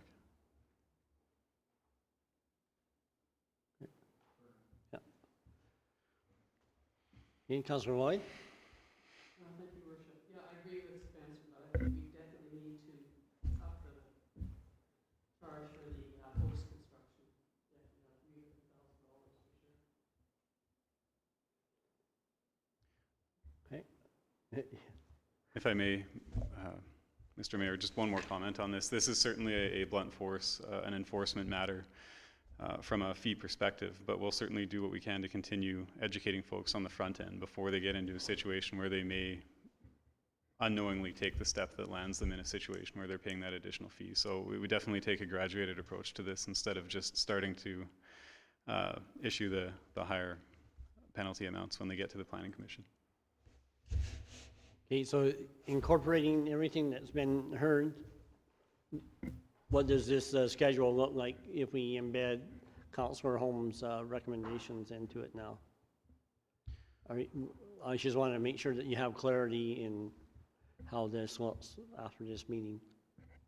So I'm actually looking at the development fee schedule from our land use bylaw. So it's separate from what we'd see on the screen now, but the way we have that worded in our current bylaw is waivers exceeding 10% of a measurable requirement. Pre-construction waivers are $200 as the upfront fee. Post-construction waivers are $400 as the upfront fee. I understand that those two would remain the same. And then under the penalties section of the same schedule, we have a minimum of double permit fee, which is the base level that we start at anyway, and a maximum of $2,000. And I would suggest a third column there that indicates for approved post-construction waiver requests beyond 10% of a measurable requirement, it'd be, I believe I heard 1,000. So that would be 1,000. And I'm still need a touch more clarity on the pre-construction waiver additional fee if that's to be approved. So pre-construction, when they come in for a waiver, I still would like to see it double what the fee is.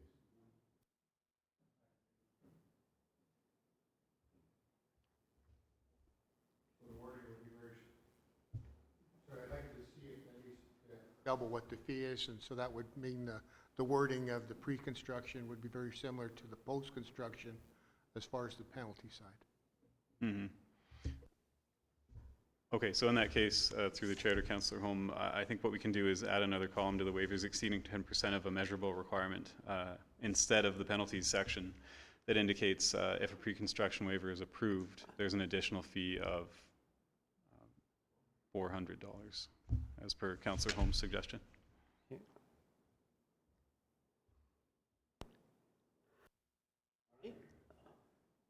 do we have a consensus on that?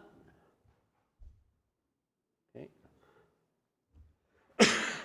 So then we have consensus that we're going to go with the first part. The assessment is going to go to the MATS as prescribed by the MGA. Part 2, as per the final discussion between Councillor Holm and Spencer and the schedules that you're quoting there. Okay, and then on 3, we're just going to leave the existing false alarm rates the way they are. Okay.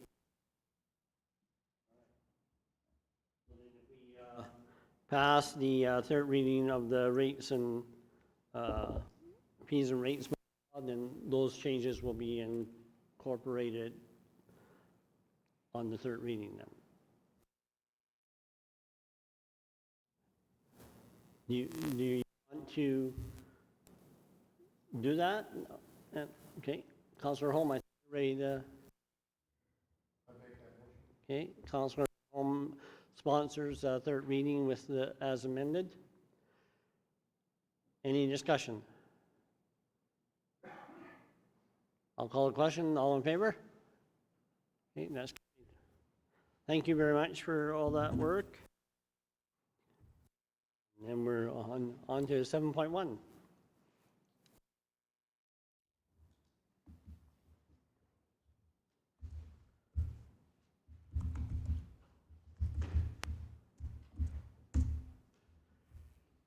Okay, Spencer. Thank you, Mr. Mayor.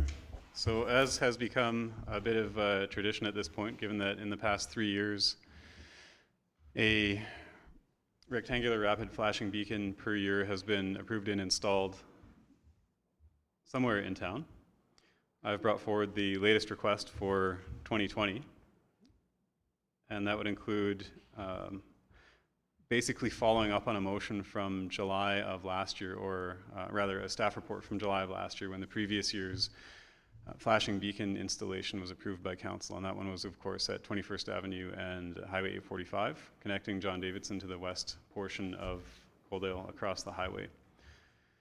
So at that staff report, or at the meeting where that staff report was presented and the council approval was granted, I had also indicated next steps for where else we might be looking in town to install the next set of rectangular rapid flashing beacons and zebra crosswalks. I'll just read out that previous portion of the staff report from last July.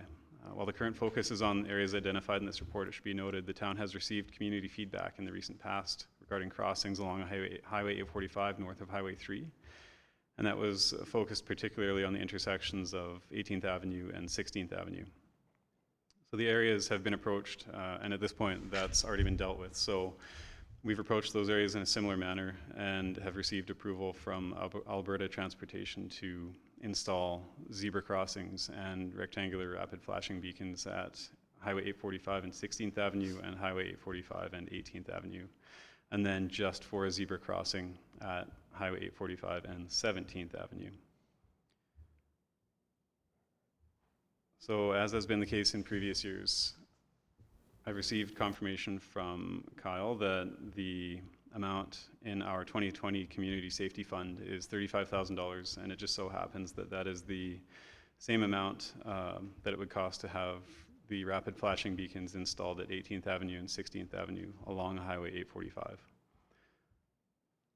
So with that, the recommendations are that should council wish to have those enhancements completed this year, the projects be approved and the $35,000 from the safety grant be allocated to those projects, or should council wish to have these enhancements completed within budget, that the projects could be shifted to the 2021 budget. And that concludes my comments. I'm happy to take any questions council may have. Councillor Avery? Thank you, Worship.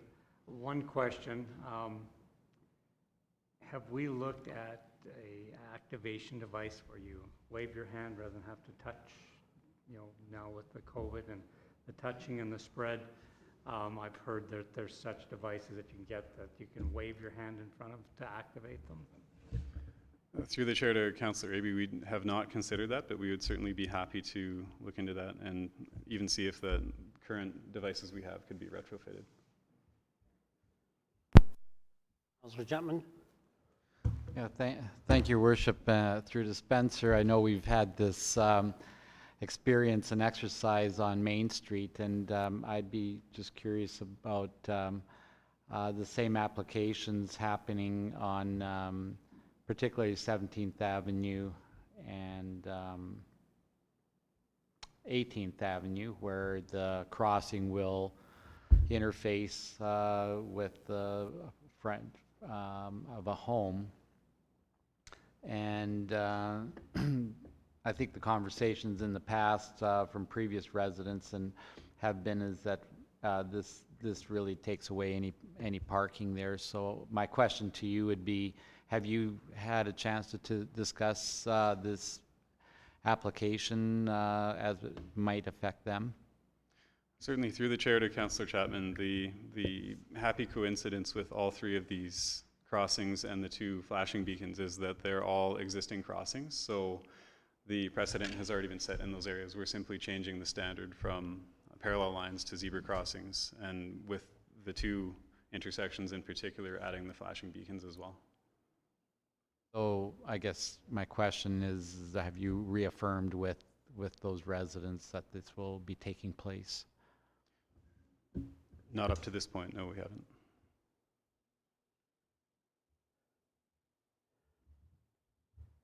I was just looking at the map, and then right on the other 18th Avenue, the more southerly jut of 18th, and then there's that little crosswalk there with the more this signalized one on the higher up, the northerly 18th Avenue.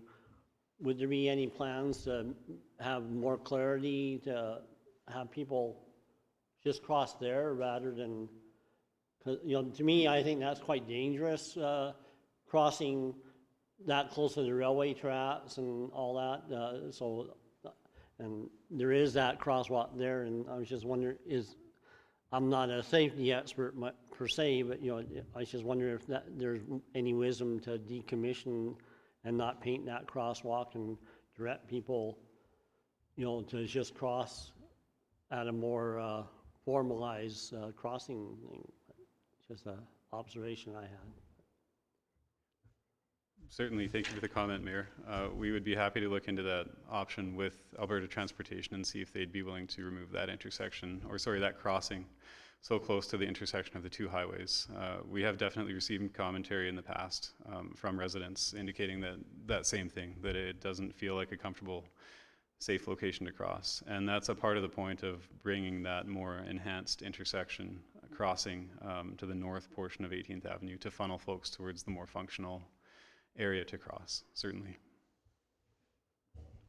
And then, you know, just for clarity, this is one thing, and then council is doing work in the near future on the transportation master plan that would also probably envision other safety aspects within the entire town of Coaldale moving forward. So this is just an incremental increase, you know, building on what you started last year on these signalized crosswalks and whatnot, but just so the residents in Coaldale don't get the impression that this is where the work stops on safety improvements for crosswalks, et cetera, right? Exactly right. This is more what you might consider a very specific change that enhances very specific portions of the community, whereas the Transportation Master Plan provides broader guidance to the overall plan for future transportation considerations throughout the town. Thank you. Okay, we have the staff report here. Councillor Lloyd? I guess this is probably more a transportation item, but I know it's a real congested intersection. Oh, thank you. Sorry, Your Worship, I addressed you. Is there a possibility of making a divider on the road so that people can't make a left-hand turn onto the 18th Avenue going west? And then that would keep people, that would clear that intersection a little bit if people weren't making a left-hand turn there. Just a thought. Certainly, through the chair to Councillor Lloyd, that's excellent feedback. I would suggest that's probably better answered by our infrastructure and engineering department, and possibly even a third party if we need to employ any kind of modeling to see how that might work in practice.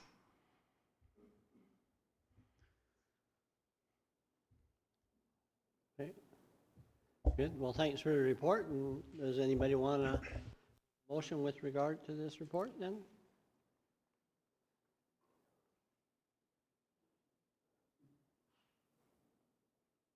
Counselor Pauls, all right. My evil eye worked, eh? Okay. Counselor Pauls moves the staff recommendation.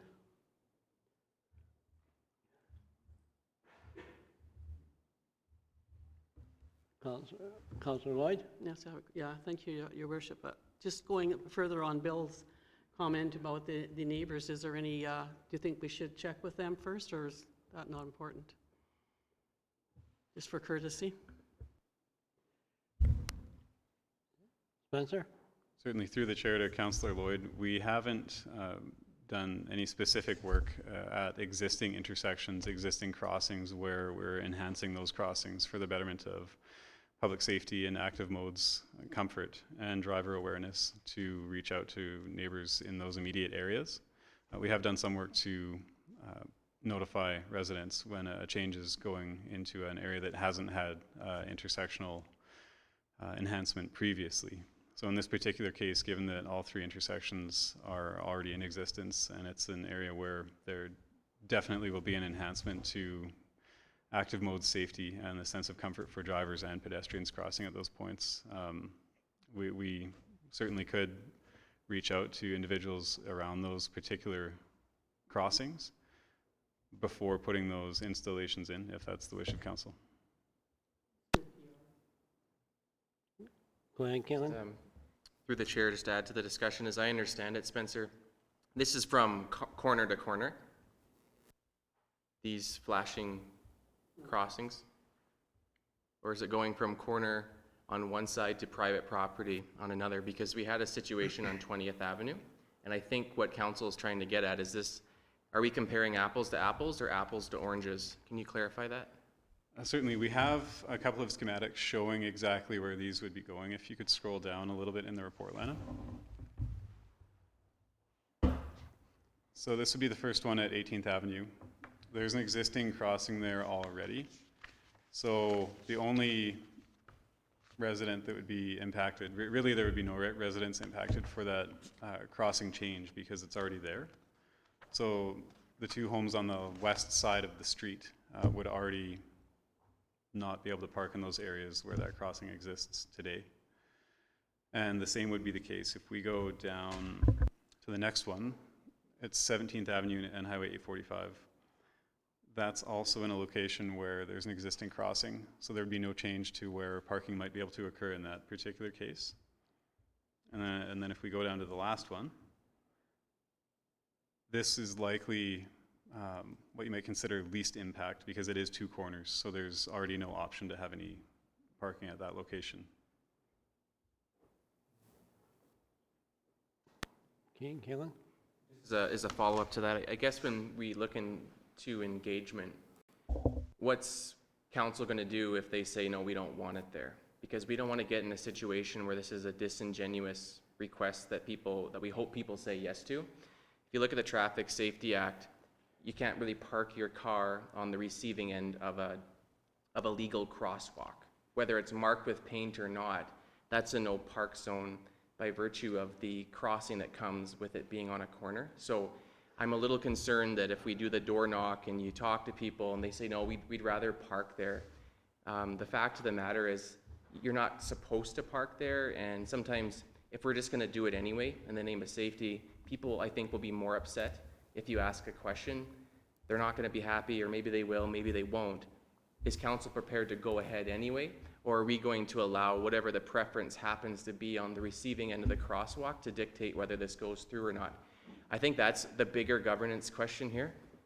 Because if you're going to allow the engagement to determine whether this happens, or are you gonna do it anyway? I think that's just an important question to get off the table, because as admin, it makes it really awkward for us to door knock and to engage if council is gonna proceed regardless. So I just wanna kind of frankly kind of talk about that.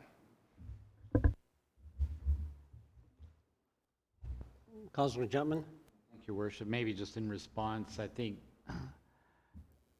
the reason I brought that question up is because, as Councillor Lloyd pointed out, we had a very exact same situation on Main Street in front of the,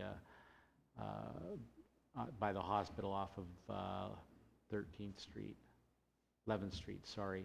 And there's a set of post office boxes on one street, one corner, one end, and then on the other side, it's, you know, the crosswalk just literally which is onto a private property, plus with the yellow line painted on there. I mean, this was just one conversation that I heard about for weeks and weeks from the same people that were really upset that this was done. And I mean, it's a new thing. You know, they weren't in privy to this plan, and so then consequently I got a lot of heat on it. So I just wanted to express the fact that I don't want this to take up a lot of our time trying to put out another situation of a similar kind, because this is almost an apple for apple situation where you are putting a crosswalk right into the middle of a property, and if they have used that stretch of lane for parking in the past, even though the crosswalk might have been there but really worn off, so nobody's paid attention to it. Now we've really made it much more visible and clear that all of a sudden this is a highlighted area, and so I just want to ensure that we have that communication in place that helps them understand that this is really a safety issue, that council is motivated by things that really create safety, and these crossings are important in that community. I think, Spencer, all these crossings are already existing, are they not? Or- Yes. That's correct, Mr. Chair. So, and I think the one that you're referring to was quite a newer, it was introduced to it. It wasn't an enhancement, it was a brand new crosswalk to the one that you're referring to on Main Street. Is that not right? Right, it would have been new in terms of the zebra. I'm not too sure if in the days of old where they just painted a straight white line across the street as a pedestrian crossing area, but I think the zebra crosswalks are really an enhanced version of a crosswalk, and I applaud that idea. It was just the fact that it added to the complexity of that location. But, you know, being quite familiar with this area, I don't think any of these perceived crosswalks impede or impair people's ability to have free and access to their property. I don't think it constricts any flow to their property with these ones at all. They're already there. The only different might be the pedestal for the signalized stand, if that has a nuance that impacts their sight lines or something like that for entering 845 or whatnot. But you know, the actual crosswalk itself does not impair their ability, from my Well, knowledge. what it does is it takes away probably 3 or 4 parking spots in front, which But they've been used to. So I think that's really kind of the new change that would be taking place. I don't think they're already there, so they should be abiding by the current highway traffic act for parking anyway, I would suspect. And as- Councillor Simpson? Thank you, Your Worship. As long as they're not blocking any driveways, which if they were, they would have been a complaint about them already, and they were existing, so if they were already parking on there, well, they were doing illegal parking, so unfortunately, they shouldn't have been there before. We have 8,600 residents in Coaldale, And I think our number one thing should be focus on safety. And safety is these crosswalks, and it's just enhancing the existing crosswalks. So I can't see, if there hasn't been complaints about it any bit further, how this is could be any bit of a bad thing for our community. I take the safety of 8600 over not enhancing it. Okay, so the Councillor Pauls makes a motion to approve the installation. Is recommendation A, approve the installation of crossing enhancements to occur this year at the intersections of Highway 845 and 18th, 17th, and 16th Avenues, and that the enhancements be funded by allocating $35,000 from the Community Safety Fund. That's Councillor Paul's motion. Any more discussion? Call the question. All in favor? Okay.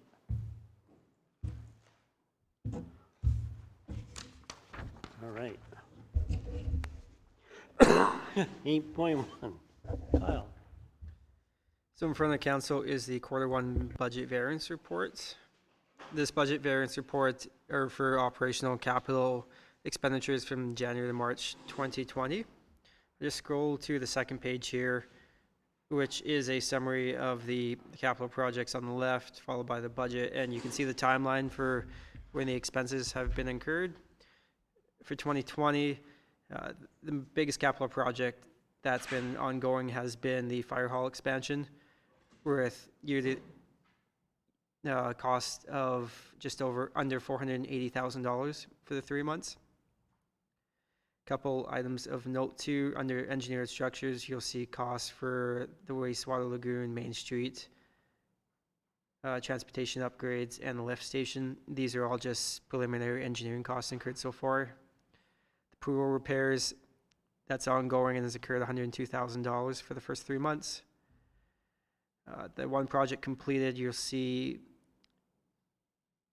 is the concession upgrades at the quads. It was budgeted for $35,000, came in $571 under budget. That's a summary of the year-to-date capital. Again, most of these projects are in preliminary engineering and will be ramping up here shortly. Let's go to the second page. So this format here is similar to what we present in our annual financial statements for the operations. The revenues at the top split up by category, and then the expenses at the bottom split up by function here. So the column on the left, blue, is the year-to-date actuals, followed by the column, the January to March 2020 budget. This is just our total budget split by 4 for ease for comparisons. And then followed by the second column in orange there is the under-over, how we're doing based on the projected first quarter. Overall, in looking at the operational budget, we have some commentary there for the items that are higher or lower than the first quarter budget that you can kind of see in reference. Overall, though, we haven't seen any items that would cause concern as to be drastically over or under budget. So far, our first quarter operations are fairly on track for our budget, and we don't anticipate anything large, except for the COVID relief measures that we've previously talked about. That came in estimated at $80,000, which again is going to be partially offset by the increase in the tax assessment there. So I'm not going to go over those numbers on the operations side specifically, because there isn't any area that we anticipate to be significantly over or under budget. But I will turn it back to council. If they do have any questions on any of this information, I can elaborate further. Any follow-up questions?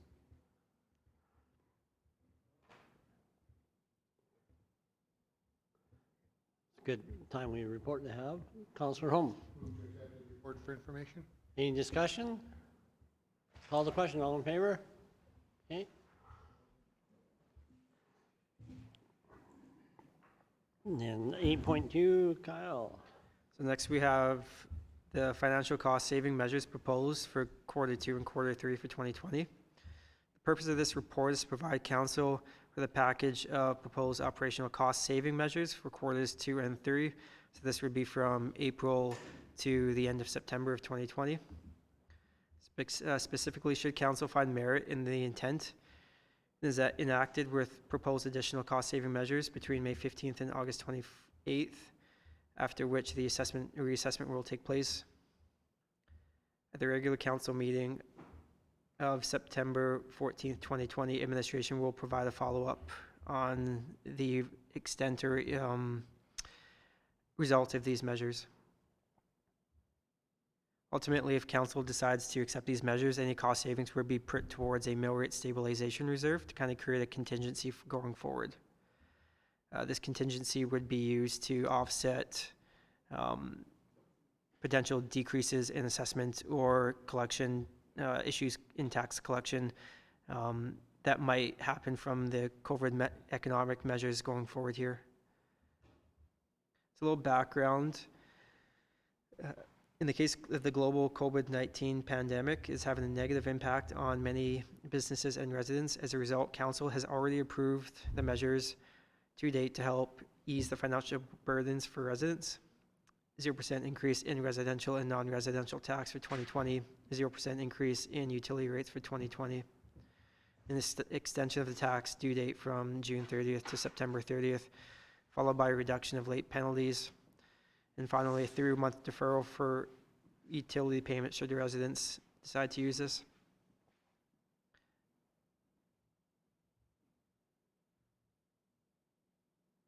The proposed measures will be implemented through a portion of the financial quarters, again, as we referenced 2 and 3, and then further evaluated in stage 4. These proposed financial measures would include cancellation of further travel, conferences, and corresponding expenses, cancellation of staff functions such as Christmas parties, a 20% reduction in administrative work hours from May 15th to the end of August, accomplished through closure of the town's office on Friday. Alternative measures that council could explore to this would be a rotation between Monday and Friday, having half staff work Monday, half staff work Friday. That would accomplish the same 20% reduction, but also having the office open. Should council decide on closure of the office Friday, it could also be considered to leave the office open on a Friday that's followed by a long weekend to ensure that the town office is never closed for 4 days at a time. Other reductions here would be potentially reduction of community events and facilities to maintain effective physical distancing, and a reduction of discretionary non-essential operating expenses based on situational merit. The extent of these cost savings right now are difficult to confirm the exact amount due to the ever-changing global pandemic, as well as the additional lost revenues from potential measures taken to date. However, it is estimated that with these proposed recommendations, operational savings can range between $250,000 to $300,000. At the council meeting for May 25th, 2020, a report requesting council's direction on opening and closing various town facilities will appear on the agenda going forward. With that, I'm going to turn this to council to see if they have any further questions on this proposal.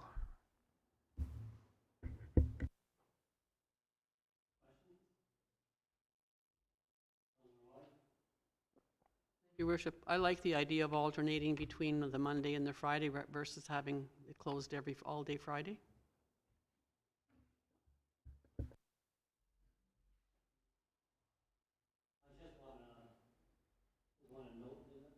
I really commend the administration for being proactive in bringing this forward, and I think that this ECHO really speaks to the sensitivity that our community may have when they're going through financial hardship and whatnot, and knowing that administration is being empathetic to the current economic environment and looking at ways to minimize costs and be financially prudent. I want to commend the administration for bringing this forward. That was very commendable. I see Councillor Avery has his light on. Yeah, thank you, Worship. I'm not really clear. I think it was item 2, the 20% savings on administrative So are we talking admin support? Because it's not administration, because administration's on salary, so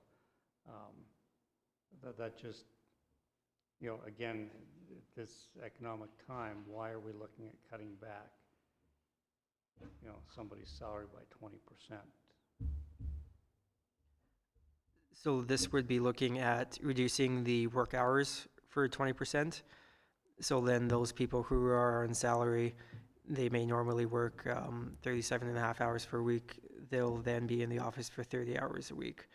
So that's kind of the proposal here, to kind of cost save there. We do understand that many businesses are unable to open the doors. They're laying people off. So we're trying to do our best from administrative perspective to kind of help out and do our part as much as we can. So, just for clarity, so you're saying all administration is taking a 20% rollback in wages, or 20% rollback in hours put in?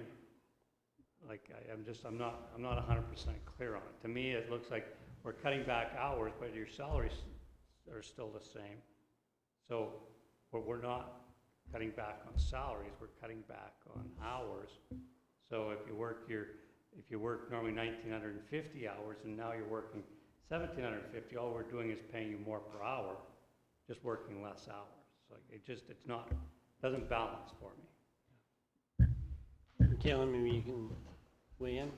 Sure, that's an excellent discussion. So included within the umbrella of administrative would be anyone that works out of the town office, with the exception of emergency services and the frontline operations staff. So what we did in terms of brainstorming is cut down on the amount of hours by 20%. So it's actually a 4-day work week, whether you're on salary or whether you're an office staff that's in the union. The amount of hours that you actually work is cut down by 20%. If people have accruals, they can use them if they wish, but those only last for so long. The idea, like being on salary, once your accruals run out, then it will be a reduction in pay, even though based on the workload we have, a lot of people are going to be working 5 days a week anyway. This is a measure that we brainstormed as a way to kind of pick up the community who may be struggling, be that businesses or other residents. And this is something that we came up with as a measure in order to look at the current climate. So it'll be for a portion of Q2 and Q3, with a reassessment at the end of August on whether this continues or not. But we're just going to have to take it one step at a time.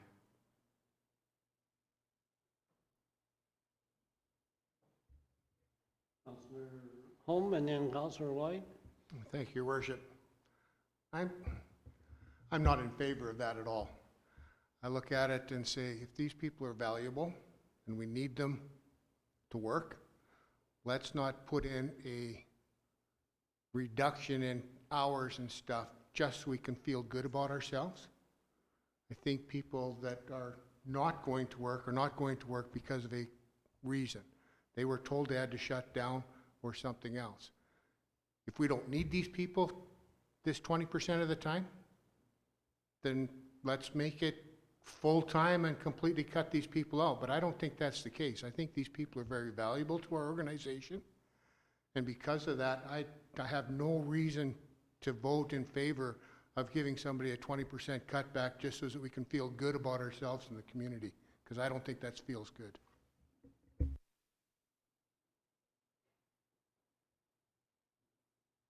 Kyle or Caitlin, you? Yeah, through the chair, I don't have anything else to add. I think what this is it's a management team that got together that is sensitive to what people are going through.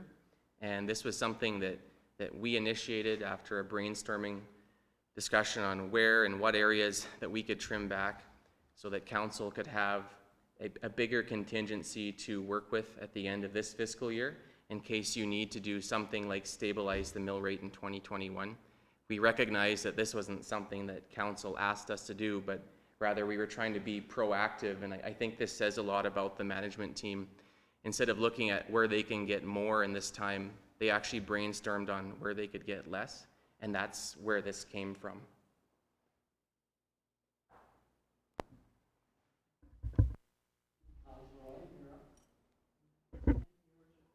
I think it's very commendable of administration staff to do that. My question is, how is it going to affect the green spaces? We are already not having any summer staff, so what are our parks going to look like if the staff is not working on Friday?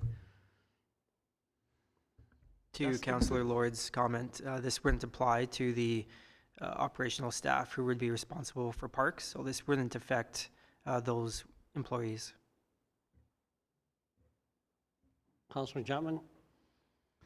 Yeah, thank you, Worship. I read through this, and it seemed like a sad day for me to read this, mainly because this was not an initiative directed as a direction from council. I think that I wanted to commend Kaylin and your team for coming up with these ideas and these thoughts and a proposal for moving forward. It would, I think the optics of it, in your understanding, is commendable, and I just really appreciate everything that you're trying to do there. Councillor Simpson? I see things, thank you, Your Worship. I see things both ways. Can we actually make it a mix? Can we have the people choose if they want to work the Friday and have their full schedule if they have the work? And those that choose to take a pay cut too, because I just don't want, I just don't want anybody to suffer. You know, we all have bills to pay, we all have mortgages to pay. I don't want somebody to take a cut that maybe can't take a cut. Is that possible to do a mix there? Through the chair, I think tabling and a reassessment and, come back when there's a little bit more time to think of what different hybrids look like, I think would be better than trying to come up with a hybrid on the spot. If that's the bullet point that's, causing pause, what's council's thoughts on the other bullet points? And there will be a follow-up discussion next council meeting. You start getting into facilities like outdoor pool and like having that frank discussion, and we can, maybe park this and then add it back on along with the discussion of some of the facilities. And we should have a report with information, not just in terms of what the province is saying, but what are other municipalities doing with their facilities, including outdoor pools, which is already a short season as it is. And if you can only have 15 people in a pool, what's the deficit going to look like? How do you police that with guards? These are some of the discussions just to kind of forecast that we're hoping to have with council next meeting. So I think if there's some uneasiness with what's here, I would prefer to table it so there's more time to discuss it and then maybe come back and add that on with the facility discussions that's planned for next council meeting. Okay. Councillor Chapman? Just thank you, Kaylin. From May 15th to the end of August, are you considering some of the other bullet points, for example, travel or conferences, corresponding expenses in that same period on that? As far as council is concerned, I'm already prepared to not attend any conferences. I'm sure AUMA might have a different take this on, but from a council's perspective, I'm prepared to take my own cuts that way as well. And the Christmas party will be something I think you may want to reassess later on.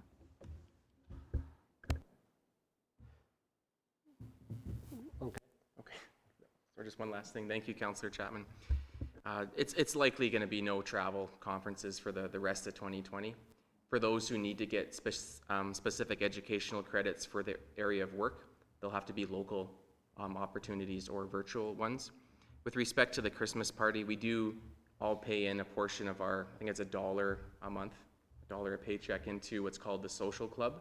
And if there is some type of a Christmas party this year, it'll likely come from that account, which is paid into out of the own dollars of staff and councillors. Sorry. Councillor Lloyd? Make a motion that we postpone this till the next meeting? I Or do you want think, to I think table? administration was wanting clarity whether just delete the second bullet point and then sign off on the rest of the bullet points. The third bullet point and the 20% reduction seemed to cause the most discussion and give direction on the rest. So, maybe a motion to bullet point 1, 2, 4, and 5, if that's council's direction, and then bring back further discussion relative to, cost savings on staff and whatnot later. Councillor Simpson. Thank you, Your Worship. I would be willing to make that motion. So everything but the third bullet point. Okay, we have a motion by Councillor Simpson, deleting the third bullet point. Any discussion? Call the question, all in favor? Okay, and then maybe, so just add a third bullet point to our May 25th agenda then? Is that? Okay. You don't need a motion for that, I don't think. Okay, so direct administration to bring back more detail on bullet point number 3 for further consideration. Councillor Simpson? Any discussion? All in favor? Okay. Okay, Justin.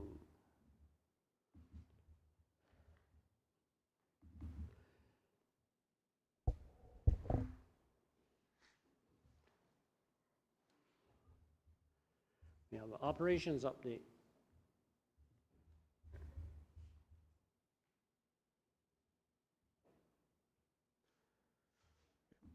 Good evening, Mayor Craig and all of council. I would like to take this opportunity to provide you an update of the Town of Coaldale operational services.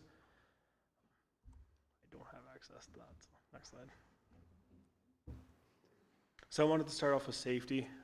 With the COVID-19 pandemic, we've changed our operations pretty substantially. We've had a reduction in staff. We didn't bring on most of our seasonal staff just to limit exposure to our current and essential staff. A few of the things we've done is all of our safety meetings are being held online through Zoom or through other online products. We also have a safety software called BizTrainer where we're having people do some extra safety training about COVID and about other items that have been brought up through this. One of the procedures we work on, as you can see Jason, our parks foreman there, is after one of the shifts between our shift splits, he is cleaning down the high traffic areas with some disinfectant. So our 2 shifts, to reduce the risk of our staff, because we do have quite a bit of operations staff, we put them on 2 different shifts. The shifts are from 6:30 a.m. till 2:30 p.m. and 2:30 p.m. to 10:30 p.m. And Terry and myself are also alternating those shifts, so we make sure we have supervision all day long also. So one of the other things we've done is, along with the surfaces, because the vehicles are shared between those 2 shifts, we've also sanitized the vehicles between the shifts also. So next. Here's just some more. I had kind of Mark put this together, and he was pretty excited because he's had a chance to do some work during a pandemic and learn about the procedures and put new procedures in place. So one of the things you may see is our employees, for the most part, are riding in vehicles alone. If they're not alone, they are wearing masks. So we're limiting carpooling as much as you can, and we are limiting exchanges between employees, such as coffee breaks and lunch breaks. We've put in procedures to keep them as separate as we can while getting all of our work done successfully. So even though COVID has changed our normal, things like fire extinguisher inspections and stocking all of our PPE supplies, all those things are still happening, and all of our essential work is still happening. So none of our facilities or none of our safety programs are faulting in any way. So this is a little bit of a brag. Our WCB rates are substantially lower now, now that we have our core. So as you can see, he said as of May 2019, we were paying $57,120 in premiums. Our current premiums, or they went down $27,693. So our safety program has been substantially better, and it's a program that all of our employers have quite a bit better feedback for. So Now I want to talk about some projects operations has been working on in the background. The first project is a big one. It's our sewer lift station upgrades. This is something that's been on the table for a while. Council approved the budget of $770,000. It's currently in the design phase, and the RFP is tentatively going out in June and completion of the project by December. This project will allow us to remove more of the solids from the waste before it hits the lagoons, making the lagoons more efficient. So. And please stop me at any time if there's questions. I'm going to go through this quickly because everyone's been here for quite a while already. So. The pool mechanical upgrades, this has been a project that's gone smooth, very smooth. It was quite the undertaking. And the picture, it's kind of hard to see because it is a dark basement, but as you can see, it is all new. There's quite a bit more electronics, so it's less hands-on for the operators now. The backwash procedure is a procedure that happens automatically, and there's sensors in place, so that backwash feature starts to overload the smaller sewer line that we have there. It instantly stops, and it's able to adjust that flow. So this has been a pretty successful project. It was approved by council for $265,000. The contract price was $215,880, and so far to date, we've done $208,000 worth of work. So we will be commissioning the mechanical system and testing everything on June 8th, just so we can start that warranty phase and make sure everything's working. So. Next is our street sweeper that council approved this year. The council approved $275,000. The bid price came in at $265,730, and we are expecting that next week. It was delayed. We were expecting it before our street sweeping season, but we talked to the factory, and they, of course, have been impacted by COVID the same way every industry has, but they have been able to put procedures in place to make sure they can still get these products out. It was just delayed about a month. So we've been working with them to get it here as quickly as possible because we are currently sweeping with our old sweeper, and as we talked about during the capital budget, it's not the best sweeper in the world anymore. It's pretty aged, so we're excited to get that. And that's not the actual sweeper. That is just the model picture they sent me. So this is just a smaller project, but a pretty big impact. This is 13th Street, the road that goes from where the town shop is to the lagoons. I believe there's a couple businesses out there like Dennis Dirtworks, and that road was in, I don't think you can even call it a road, it was more of a trail. It was in pretty rough shape, so one of the things we took on this year, and we had it in the operations budget, is to fix this road and repair it correctly. So it was rebuilt, and some guardrail will be going up to keep residents safe from falling into the canal there, and it's just a little bit better access to the industrial park through that back way. So now to just update you guys on what the departments are doing. I'm going to start with utilities. They've had a very productive summer so far, a very productive spring, I mean. Fire hydrant maintenance, water line maintenance. We've done some excavations and some water repairs, as you can see. Bob there is flushing one of the hydrants. They do take the chlorine out of the water, if anyone is curious. That's what that little device is on the back of the truck. They use a sodium triosulfate puck to remove the chlorine out of it so the chlorine doesn't enter our storm system. So they have been very busy, and they were doing a great job. One thing they wanted to mention is that utility locate requests are double for this time of year, because I think people are at home and they're doing a lot of home projects right now. So they are very busy with locates. So let's move on to public works and roads. As you can see, we got Cam. He's our public works foreman. He's running our grader in a back alley. He's been grading back alleys pretty quickly here after the spring melt and winter melt. He's been busy. And also, we've been busy street sweeping. We have about 40% of it done already. Even with the old sweeper, once we get the new sweeper, the speed will increase substantially, we hope. So everything east of 845 is complete by the first pass. Potholes are being filled at a pretty high rate. We had a pretty rough winter on our roads here in town. We did have quite a few pothole complaints, and we do appreciate everyone calling and telling us where they are so we can keep track. So yeah, we've had some great success filling potholes. We've had 2 employees that have kept busy for about 3 weeks straight now. So lots of cold mix going in, and sidewalk replacement started this week. So one of the things we've worked on with our safety officer is bringing in a larger crew to work together on a bigger project like a sidewalk. So this week was the first time we've done that since COVID, and we did it successfully. I think we've had 6 people working together today. They took separate trucks, and we were able to get them on the same site while wearing masks when they couldn't social distance because it is concrete work is hard, and it was a successful demo of what we can do for procedures in the future to keep working during COVID. So we have the two departments that are Parks and Recreation. Parks is busy mowing and maintaining all the green spaces as quickly as they can. That we are short on seasonal staff, but they have all stepped up, and the full-time employees are on mowers. We have other departments assisting them when they have time to get on mowers and mow, and luckily we're able to catch Jeffrey in front of the Coaldale sign and managed to snap a good picture of him. Our recreation department, we have 2 full-time rec operators. Dallas is one, and he's actually working with our public works crews right now because he has experience in that crew, and recreation is slower right now.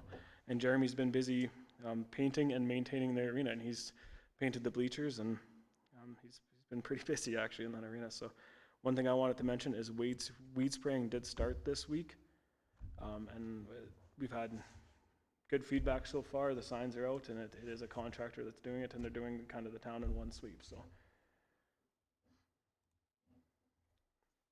this is our facilities department. There's been a lot of success in facilities so far with the new business model. Most of the day-to-day tasks in facilities have been absorbed by other operations staff. For example, our safety officer is now taking care of the fire extinguisher inspections, and our utilities is now taking care of pumps in the storm ponds.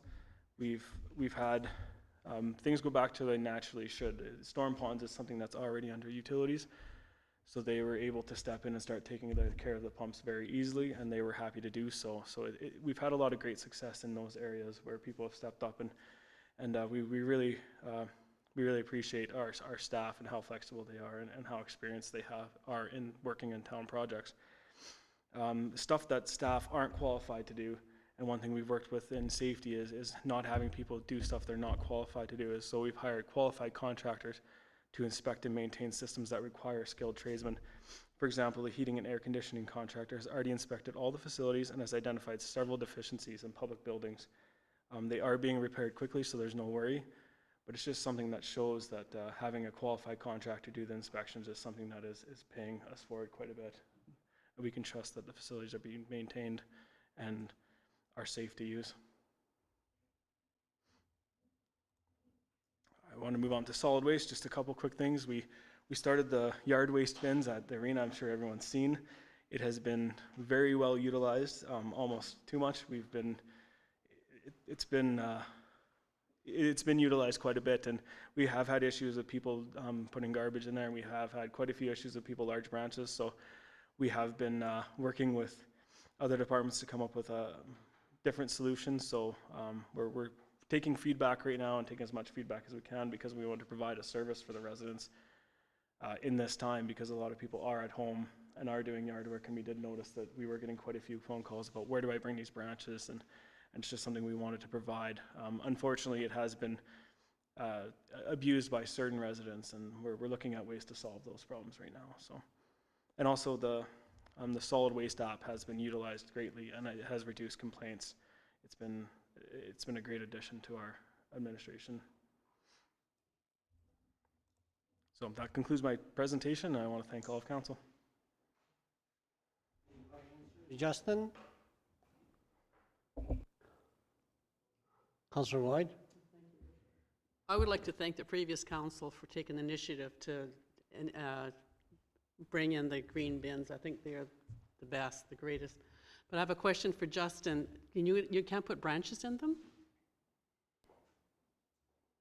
Yes, branches can go in, just not large branches, because when large branches go in, the Lethbridge landfill actually does not accept that as part of organics. It has to be separated. So one thing we're looking at is having a bin for large branches and a bin for small branches and yard waste, like leaves and grass. So any branches over 4 feet long will not be accepted at that site. So that's something we have to educate the public about.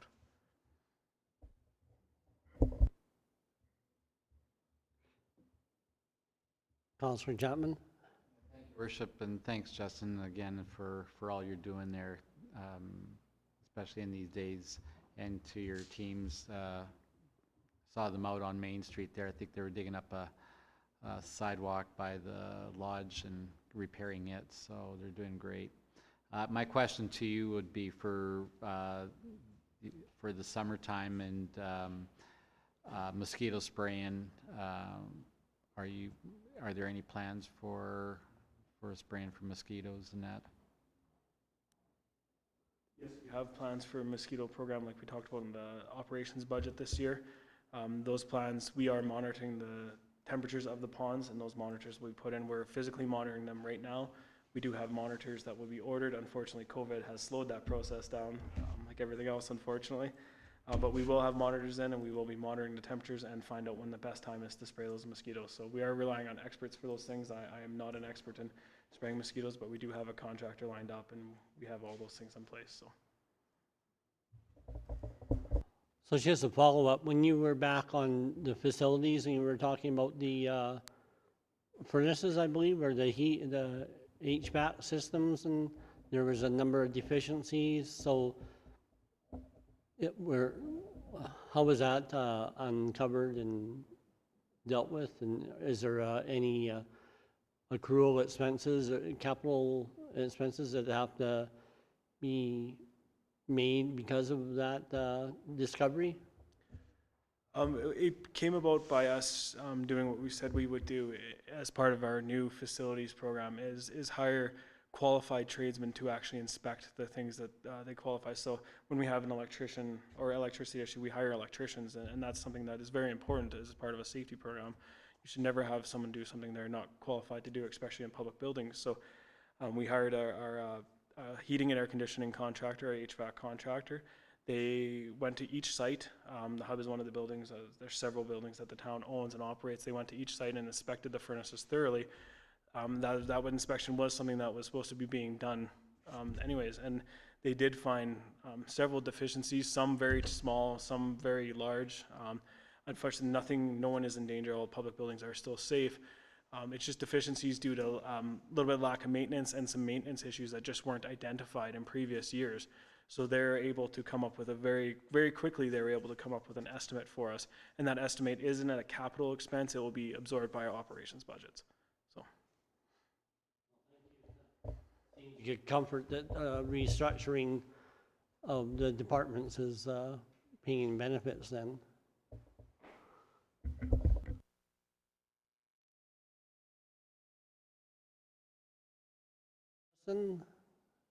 If not, I'll thank Justin very much for bringing that update to council. It's always nice to have these updates and show the progress that is being made within the town and give council a good idea of all the good hard work that's being done. So thank you very much on behalf of council.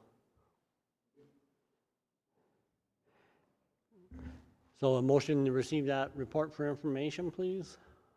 Councillor Pauls, all in favor? It has carried unanimously. And 9.1, Councillor Chapman provided a written report. And do you have any additional comments, Councillor Chapman? Your Worship, and I just want, this report was basically just an outline of some of the things that we've been doing since last fall, as a matter of fact, and then really got busy back in the end of December and in January with strategic planning and that. So just to bring you up to date to now, since January to the end of April here, the bus has probably dropped by about 90% in terms of ridership. The main driver, key driver for the handy bus, Mike Hogle, has done an exemplary job of ensuring that all his team are operating and being guided with safe measures. They're wearing masks, they're sanitizing, they are following all the protocol measures when entering or accessing the healthcare center or the lodge.